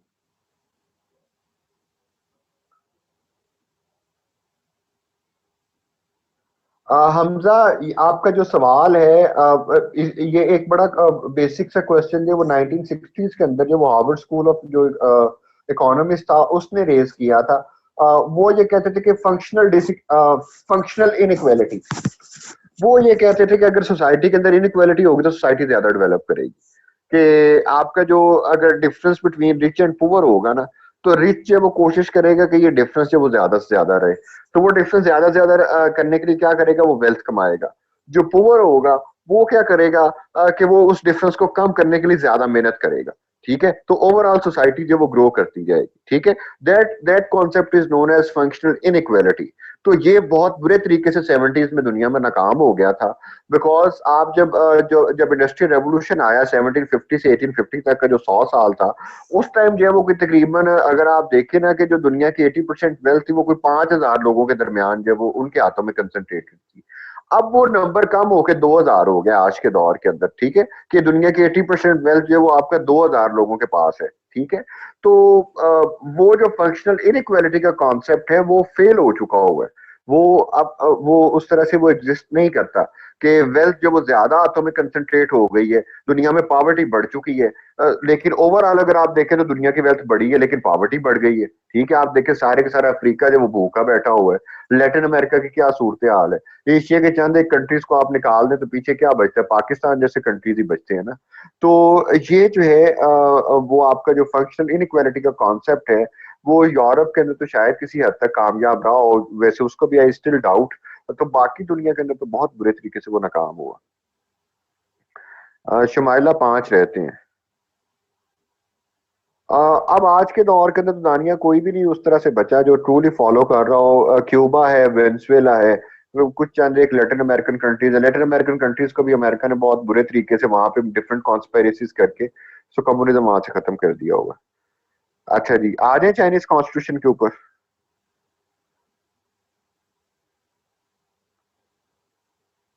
ओके, थैंक यू नया। चले जी, आ जाए स्लाइड।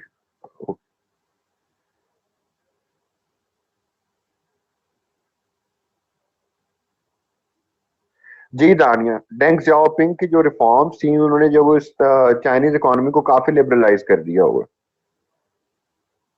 ओके जी, आ जाए जी कॉन्स्टिट्यूशन के ऊपर आ जाए। तो चाइना की लेजिस्लेचर को देखते हैं जी। National People's Congress. तो ये यूनिकैमरल लेजिस्लेचर है जी, बाई कैमरल नहीं है, इसके 2 हाउसेस नहीं है, रादर एक ही हाउस है। और इसके अंदर जो है वो चाइना के अंदर यूनिटरी फॉर्म ऑफ गवर्नमेंट है। यूनिटरी फॉर्म ऑफ गवर्नमेंट का मतलब ये है कि चाइना के अंदर जो है वो आपका एक ही सेंट्रल गवर्नमेंट है जो कि पूरी की पूरी नेशन को जो है उसको लुक आफ्टर कर रही है, उसकी ख्याल रख रही है। सारी की सारी लेजिस्लेशन एक ही जो है वो कंट्री वो सॉरी एक ही लेजिस्लेचर जो है वो सॉरी एक ही गवर्नमेंट कर रही होती है। ठीक है। और ये जो है वो आपके जो National People's Congress that is highest organ of the state power, सबसे ज्यादा पावर जो है it is concentrated in National People's Congress. लेकिन इससे भी ज्यादा इंपॉर्टेंट चीज जो वो इसकी स्टैंडिंग कमेटी है, सारे के सारे काम स्टैंडिंग कमेटी कर रही होती है। तो नेशनल पीपल्स कांग्रेस से ज्यादा काम जो है से भी ज्यादा, लेकिन चूंकि वो इसी का हिस्सा है तो इसके ऊपर जो है वो फिर वो लोग यही कह रहे थे कि नेशनल पीपल्स कांग्रेस है, बट इन रियलिटी जो है वो इसकी स्टैंडिंग कमेटी जो दैट इज मोर पावरफुल। और उसके बाद जो है वो आपका ये एक्सक्लूसिव लेजिस्लेटिव अथॉरिटी है। जिस तरह से यूएस के अंदर जुडिशियल रिव्यू है, पाकिस्तान के अंदर जुडिशियल रिव्यू है, तो ऐसा कुछ नहीं है। ठीक है। फिर जिस तरीके से पाकिस्तान के अंदर जो है वो आपका प्रोविंशियल लेजिस्लेचर भी जो है वो आपका लेजिस्लेशन कर रही होती है, अमेरिका के अंदर जो वो स्टेट लेजिस्लेचर्स, इंडिया के अंदर स्टेट लेजिस्लेचर्स। तो चाइना के अंदर ऐसा नहीं है, सारी की सारी लेजिस्लेशन जो वो नेशनल पीपल्स कांग्रेस ने करनी है। ठीक है। अब इसकी कंपोजिशन क्या है कि कितने लोग हैं इसके अंदर।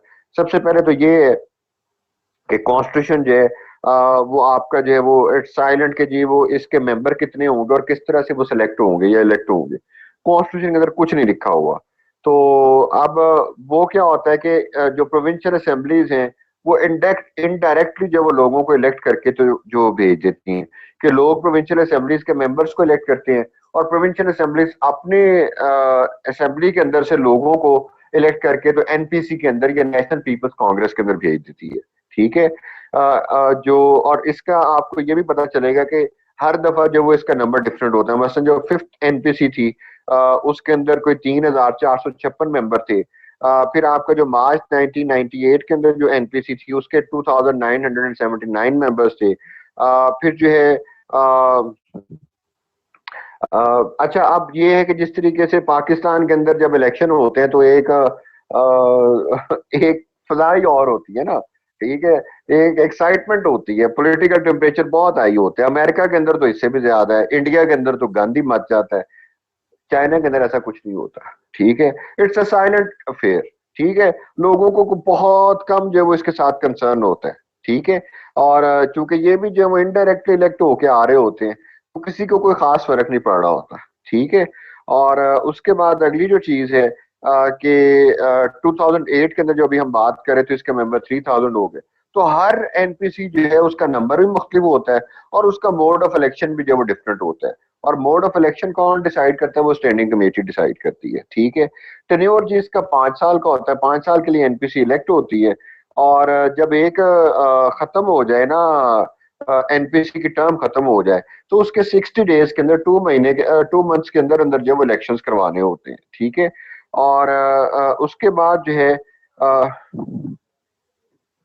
अगर जो है वो इलेक्शंस को पुट ऑफ करना हो, कोई इमरजेंसी सिचुएशन आ गई, चाइना जंग करने लग गए, या कोई और इस तरह की जो है वो अनहोनी चीज हो गई है, तो उसके अंदर इलेक्शंस को पुट ऑफ करना है। तो पुट ऑफ करने का मैंडेट भी जो है वो आपका स्टैंडिंग कमेटी ऑफ एनपीसी है। तो स्टैंडिंग कमेटी एनपीसी की जो है वो इसको पुट ऑफ कर देती है, ठीक है, इलेक्शंस को। और वो जो है फिर इसके अंदर जो है वो स्टैंडिंग कमेटी जो जब हालात जब नॉर्मलाइज हो जाए, तो इलेक्शन जो है वो 1 साल के अंदर अंदर करवाने जरूरी होते हैं, हालात के नॉर्मलाइजेशन के बाद। अब इसका सेशन कितनी देर का होता है, 1 सेशन पर ईयर, साल में कम से कम 1 सेशन इसका जरूर होना चाहिए। और जो स्टैंडिंग कमेटी है एनपीसी की, वो इसके सारे सेशंस को कंडक्ट करती है, सारे के सारे प्रोसीजरल मेथड्स को वो देख रही होती है। और स्टैंडिंग कमेटी जो वो एक से ज्यादा सेशन भी जो वो आपका रिकमेंड कर सकती है, तो उसकी रिकमेंडेशन को मानना जो वो जरूरी होता है। और वो जो है वो आपका अगर एक से ज्यादा सेशन रखना है, तो वो अगर 1/5 इसके मेंबर जो वो अगर उसको अप्रूव कर दे, तो फिर एक से ज्यादा सेशन कॉल कर लिया जाता है। और प्रेसिडेंट ऑफ चाइना साहब का इससे एनपीसी के सेशन से कोई ताल्लुक नहीं होता। जिस तरह से अमेरिकन प्रेसिडेंट साहब है ना, तो वो दोनों हाउसेस को एड्रेस कर सकते हैं, उसको लेटर शेटर लिख सकते हैं, या जो ब्रिटिश प्राइम मिनिस्टर हैं वो तो सेशन कंडक्ट ही एक तरह का खुद करवा रहे होते हैं। तो ये जो है वो अब चाइना के अंदर ऐसा नहीं है, प्रेसिडेंट साहब जो उनको इससे कोई लेना देना नहीं होता। और जिस तरह से 1978 या 82 तक जो हो रहा था ना कि इसके सेशन जो है वो उस वक्त बहुत ही कम होते थे, और मेरा ख्याल है कि शायद 66 से लेकर 75 तक कोई सेशन ही नहीं हुआ था। हाँ जी, जैसे ये लिखा हुआ है, कल्चरल रेवोल्यूशन के अंदर कोई सेशन नहीं हुआ, लेकिन अब इसके फ्रीक्वेंट सेशन होना शुरू हो गए, ठीक है। और इसके फंक्शंस के हैं, फंक्शन से मुराद इसकी पावर्स है, उसको जरा आप एक नजर देख लें। लॉ मेकिंग की, चाइना के अंदर जो कानून बनना है वो एनपीसी बनाएगी, नेशनल पीपल्स कांग्रेस बनाएगी। और जो रिसेस है कि जब इसका सेशन नहीं हो रहा होगा, तो स्टैंडिंग कमेटी जो इसके लॉज बना रही होगी चाइना के लिए, ठीक है। और उसके बाद जो है suppression of enforcement of constitution, और नहीं ये जी कुछ वर्ड गलत लिखा हुआ है, मुझे नोट्स के अंदर देख लेने दें, टाइपो हो गया कोई।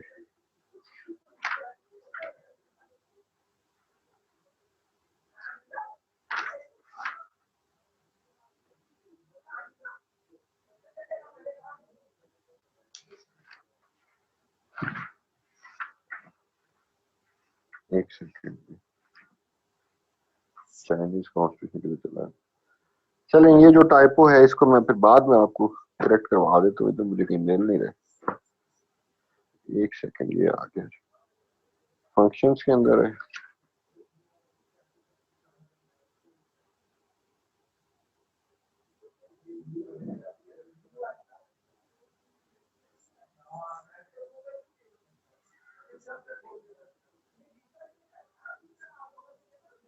जी ये सप्रेशन नहीं है, जो supervision of enforcement of constitution है।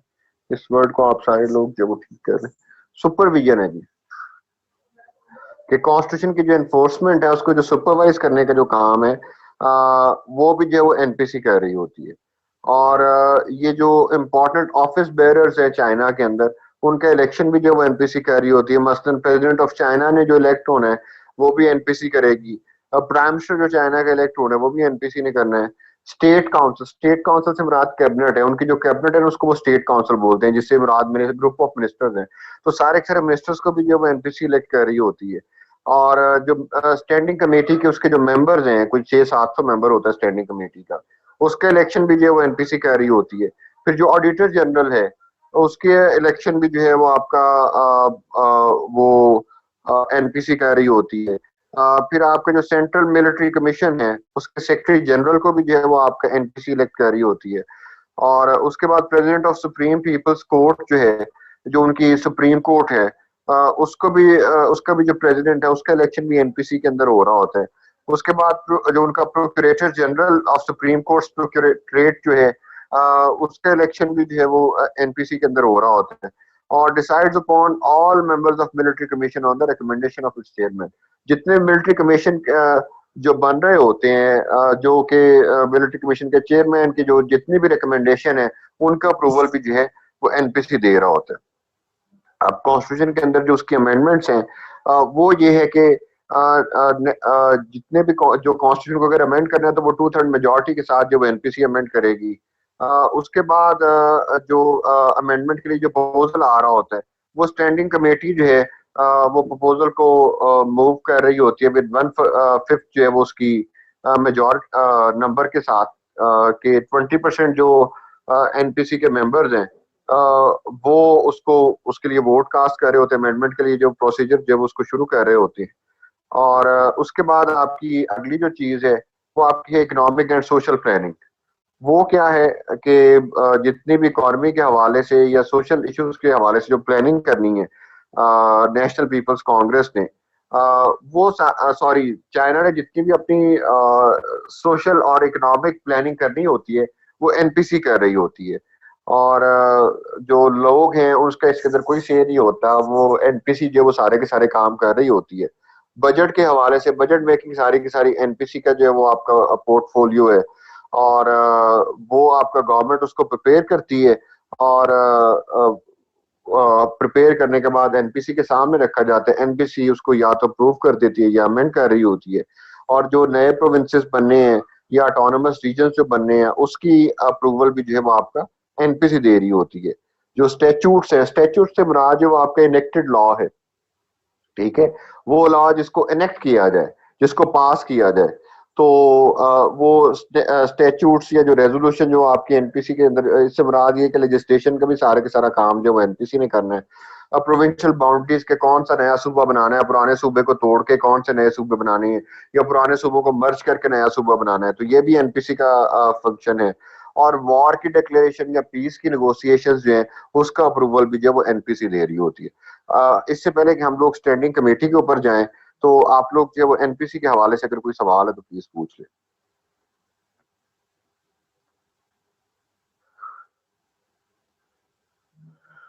जी, the house is open for question.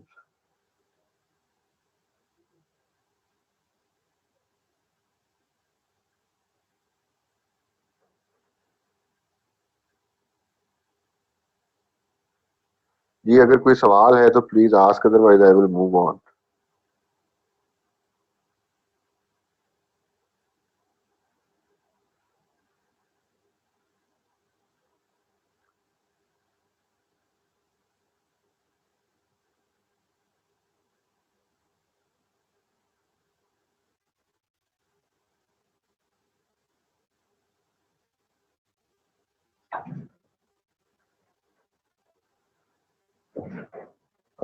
Iqra, NPC के मेंबर सारे के सारे वो उसमें पार्टी एक ही है। मैंने आपको बताया कि इसमें चाइना के अंदर कोई बाई पार्टी या मल्टी पार्टी सिस्टम नहीं है। वो आपने हायरार्की के अंदर ही मूव करते रहना होता है। ठीक है, तो एक ही पार्टी के मेंबर होते हैं। डिटेल्स जो इरफान साहब आपको जहां से मिले वो आप इसमें ऐड कर लें। इसमें तो ऐसा कोई मसला नहीं है। जितनी ज्यादा होगी उतना अच्छा है। इसमें तो कोई आप जो वो रिस्ट्रिक्ट नहीं कर सकते या किसी चीज को जो आप ये भी नहीं कह सकते कि ये काफी हो गया। जितना आप कर लेंगे उतना अच्छा है।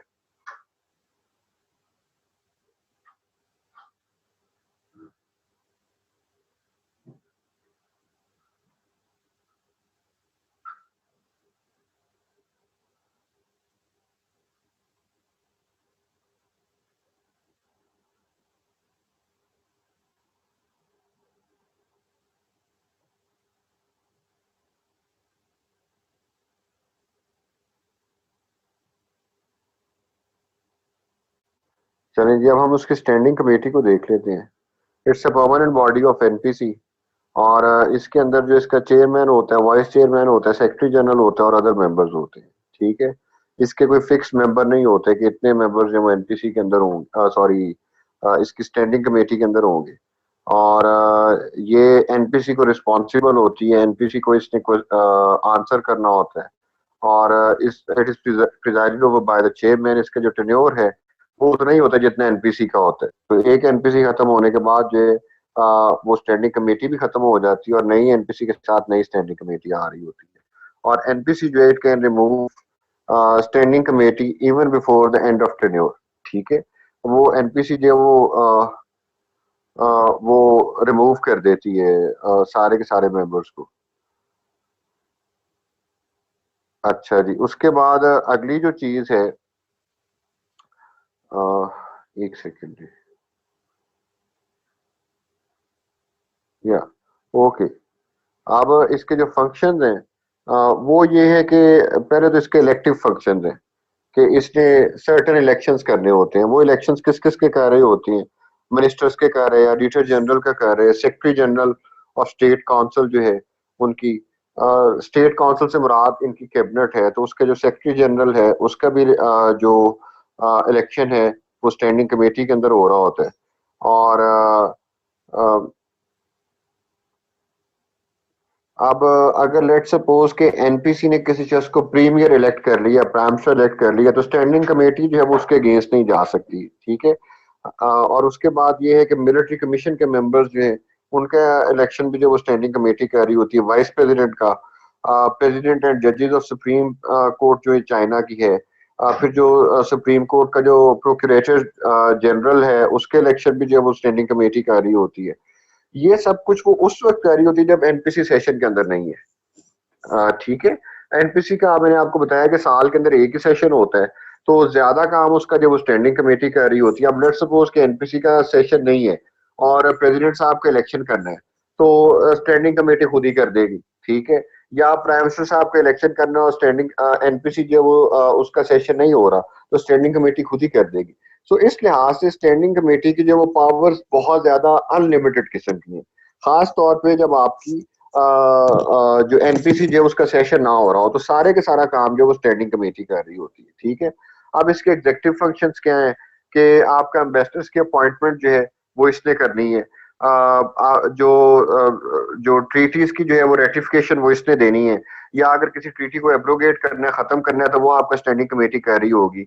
मिलिट्री के लोगों को या डिप्लोमेटिक पर्सनल को कुछ अवार्ड देने हैं, कोई टाइटल देने हैं, तो वो भी स्टैंडिंग कमेटी कर रही होती है। क्रिमिनल्स को माफी देनी है, इंडेमनिटी देनी है, तो वो भी ये सारे, एमनेस्टी देनी है, तो ये भी सारे का सारा काम जो है वो एग्जेक्टिव सॉरी स्टैंडिंग कमेटी कर रही होती है। अगर एनपीसी सेशन के अंदर नहीं है तो वॉर भी डिक्लेयर जो वो स्टैंडिंग कमेटी करेगी।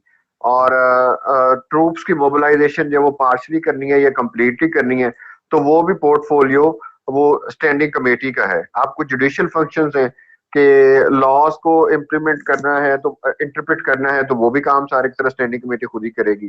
कॉन्स्टिट्यूशन की इंटरप्रिटेशन भी जो वो इसी ने करनी है। मैंने आपको पहले गुजारिश की थी कि चाइना के अंदर चूंकि जुडिशियल रिव्यू नाम की कोई चीज एग्जिस्ट नहीं कर रही होती, तो कॉन्स्टिट्यूशन के सारे की सारी इंटरप्रिटेशन जो है वो एनपीसी ने करनी होती है। एनपीसी का सेशन जो चूंकि बहुत ही थोड़ा होता है, तो वो सारे का सारा काम जो वो स्टैंडिंग कमेटी कर रही होती है। उसके बाद अगली जो चीज है वो आपका ये है कि आपकी जो स्टेट का काउंसिल ने या जो उनकी कैबिनेट ने कोई भी लॉ बनाया है, कोई भी रूल बनाया है, तो उसको ओवरराइड भी कर सकती है स्टैंडिंग कमेटी। स्टैंडिंग कमेटी उसको नल एंड वॉइड डिक्लेयर कर सकती है। तो ये जुडिशियल फंक्शंस पर वो कर रही होती है। उसके बाद इसके कुछ फाइनेंशियल फंक्शंस भी हैं कि जो आपकी सोशल या इकोनॉमिक पॉलिसीज हैं उनका अप्रूवल इसने देना है, बजट का अप्रूवल इसने देना है, और ये सारे का सारा काम जो एनपीसी की एब्सेंस के अंदर कर रही होती है। और एनपीसी जो है वो मैंने आपको पहले बताया कि सेशन उसका बहुत थोड़ी देर के लिए होता है, तो सारे का सारा काम जो वो स्टैंडिंग कमेटी कर रही होती है। अमेंडमेंट भी कर सकती है कॉन्स्टिट्यूशन के अंदर कि अगर आपका एनपीसी जो है वो सेशन के अंदर नहीं है, तो कॉन्स्टिट्यूशन उसके लिए एनपीसी को बुलाया नहीं जाता स्पेशली, रादर स्टैंडिंग कमेटी खुद ही कॉन्स्टिट्यूशन को भी अमेंड कर देती है। तो इतनी ज्यादा जो वो वाइड रेंजिंग किस्म की पावर्स जो है वो स्टैंडिंग कमेटी के पास है। उसके बाद आ जाते हैं प्रेसिडेंट ऑफ चाइना कि उसके वो उसको हम लोग देख लेते हैं कि क्या चीज है उसके अंदर। सबसे पहली चीज तो ये है कि ये हाईएस्ट एग्जीक्यूटिव अथॉरिटी है चाइना की कॉन्स्टिट्यूशन के अंदर, और ये हेड ऑफ द स्टेट है। Head of the state council भी है कि जो इसके जो मिनिस्टर्स होते हैं ना उनको प्राइम मिनिस्टर साहब लीड नहीं करते, रादर प्रेसिडेंट साहब खुद लीड करते हैं। और इसका इलेक्शन प्रेसिडेंट साहब का कैसे होता है कि इसको एनपीसी इलेक्ट करती है। ठीक है, नेशनल पीपल्स कांग्रेस जो है। तो चाइना के अंदर जो प्रेसिडेंट साहब का जो मोड ऑफ इलेक्शन है वो इनडायरेक्ट है। ठीक है, और इलेक्टोरल कॉलेज उसका क्या होता है, वो एनपीसी ही होती है। टर्म जो वो 4 साल की है, और 2 दफा जो है वो कोई दो दफा जो है वो कोई शख्स प्रेसिडेंट बन सकता है। ये शायद शी जिनपिंग साहब जो अभी करंट प्रेसिडेंट हैं, उनके लिए एनपीसी ने ये लॉ पास किया है कि वो जो है he is president for life. वो सब तमाम उम्र जो वो यही प्रेसिडेंट रहेंगे, अनटिल एंड अनलेस कि शी जिनपिंग साहब जो है वो खुद डिसाइड कर दें कि जी अब वो ऑफिस छोड़ देंगे। तो इसको जरा क्रॉस चेक कर लीजिए, कि मुझे इसके ऊपर डाउट हो रहा था। तो आप में से अगर कोई अभी इसको चेक कर ले तो वो हमें बता दे, तो शायद सबका भला हो जाएगा। उसके बाद पावर्स एंड फंक्शंस क्या हैं प्रेसिडेंट साहब की, कि प्रेसिडेंट साहब को जो है एक असिस्टेंट वाइस प्रेसिडेंट साहब की फॉर्म के अंदर भी जो है वो सर्व कर रहा होता है। और फॉरेन स्टेट्स के साथ जो जितनी भी कोरिस्पॉन्डेंस होनी है, that is all conducted in his own name. और एम्बेसडर्स की जो अपॉइंटमेंट है वो भी प्रेसिडेंट साहब ने करनी है। जो ट्रीटीज की जो रेटिफिकेशन है, ये जो कंक्लूजन है, वो प्रेसिडेंट साहब जब कर लेंगे तो उसके बाद जो वो एनपीसी उसको जो वो रेटिफाई करती है, एनपीसी ना हो तो स्टैंडिंग कमेटी कर देती है। लेकिन वो यूजली प्रेसिडेंट साहब की लाइन को टो कर रहे होते हैं। जो स्टैट्यूट्स को जो प्रोमलगेट करना होता है, जो जारी करना होता है, जो शुरू करना होता है, कि जो भी लॉ एनपीसी ने या उसके स्टैंडिंग कमेटी ने बनाया है, उसको राइज करने के लिए, उसको इम्प्लीमेंट करने का काम जो वो प्रेसिडेंट साहब का होता है। और फॉरेन डिप्लोमेट्स जो बाहर से आ रहे होते हैं, जैसे ये अभी हमारे यहाँ से पाकिस्तान से अगर कोई जाए तो उसको प्रेसिडेंट ऑफ चाइना जब वो खुद उससे मिलते हैं। अगर मार्शल लॉ लगाना है तो वो भी प्रेसिडेंट साहब का जो वो इख्तियार है। और स्टेट मेडल्स और टाइटल्स ऑफ ऑनर्स जो है वो भी प्रेसिडेंट साहब के हाथ से जो वो लोगों को दिए जाते हैं। और वॉर की डिक्लेरेशन जो है उसको फाइनल जो सिग्नेचर करते हैं, रिकमेंड जो है वो आपकी एनपीसी कर रही होती है, फाइनल रिकमेंडेशन प्रेसिडेंट साहब की तरफ से आ रही होती है। और मोबिलाइज ट्रूप्स की मोबिलाइजेशन जो है वो भी फाइनली प्रेसिडेंट साहब ने करना होता है, उनके साइन के साथ जो वो ट्रूप्स जो है उनके ऑर्डर के साथ जो वो ट्रूप्स मूव कर रहे होते हैं। और स्पेशल पार्डन जो वो अगर क्रिमिनल्स को उनका दिल करे तो वो भी वो माफ कर सकते हैं। और उन्होंने फिर जो अपॉइंटमेंट्स करनी होती है प्राइम मिनिस्टर साहब की, वाइस प्राइम मिनिस्टर साहब की, मिनिस्टर्स की, स्टेट काउंसलर्स की, ऑडिटर जनरल की, secretary general of the state council, इन सब की अपॉइंटमेंट के ऊपर सिग्नेचर भी प्रेसिडेंट साहब करते हैं। तो ये जी चाइना का कॉन्स्टिट्यूशन है, ब्रीफली हमने उसको देखा है। If you have any question so please ask, जो कोई भी सवाल है।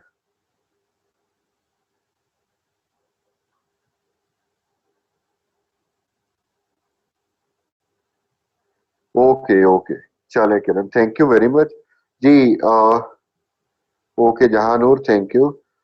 जी शी जिनपिंग साहब जो है वो प्रेसिडेंट फॉर लाइफ है।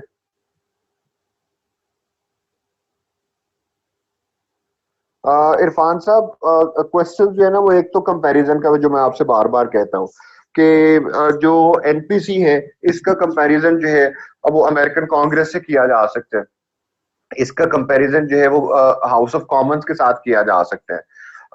या जी अमेरिका चाइनीज प्रेसिडेंट का कंपैरिजन अमेरिकन प्रेसिडेंट साहब के साथ किया जा सकता है। या जो स्टैंडिंग कमेटी है चाइना की, एनपीसी की, उसका कंपैरिजन जो है वो यूएस सेनेट के साथ किया जा सकता है। तो एक तो ये तरीका हो सकता है। दूसरा तरीका ये है कि आपका डायरेक्टली क्वेश्चन कर लिया जाए एनपीसी की पावर्स के ऊपर, एनपीसी की फंक्शंस के ऊपर, चाइनीज प्रेसिडेंट साहब की पावर्स के ऊपर जो है। तो इस तरीके से ये आपका सवाल किया जा सकता है जी, कंपैरिजन आता है। तो इसलिए बेस्ट तरीका जो है ना वो आपका ये है कि अभी मैं आपको वो चार्ट अपना शेयर कर दूंगा। At the end of the day exam से पहले पहले तक आपको कॉन्स्टिट्यूशन के सारे चार्ट्स मिल जाएंगे। अभी मैंने लेजिस्लेचर का तैयार कर लिया है, और नेक्स्ट वीकेंड के वो मोस्ट प्रोबेबली मैं आप लोगों के लिए एग्जीक्यूटिव का जो वो एक चार्ट जो वो तैयार कर लूंगा। और उसके बाद जो है वो अगला जो है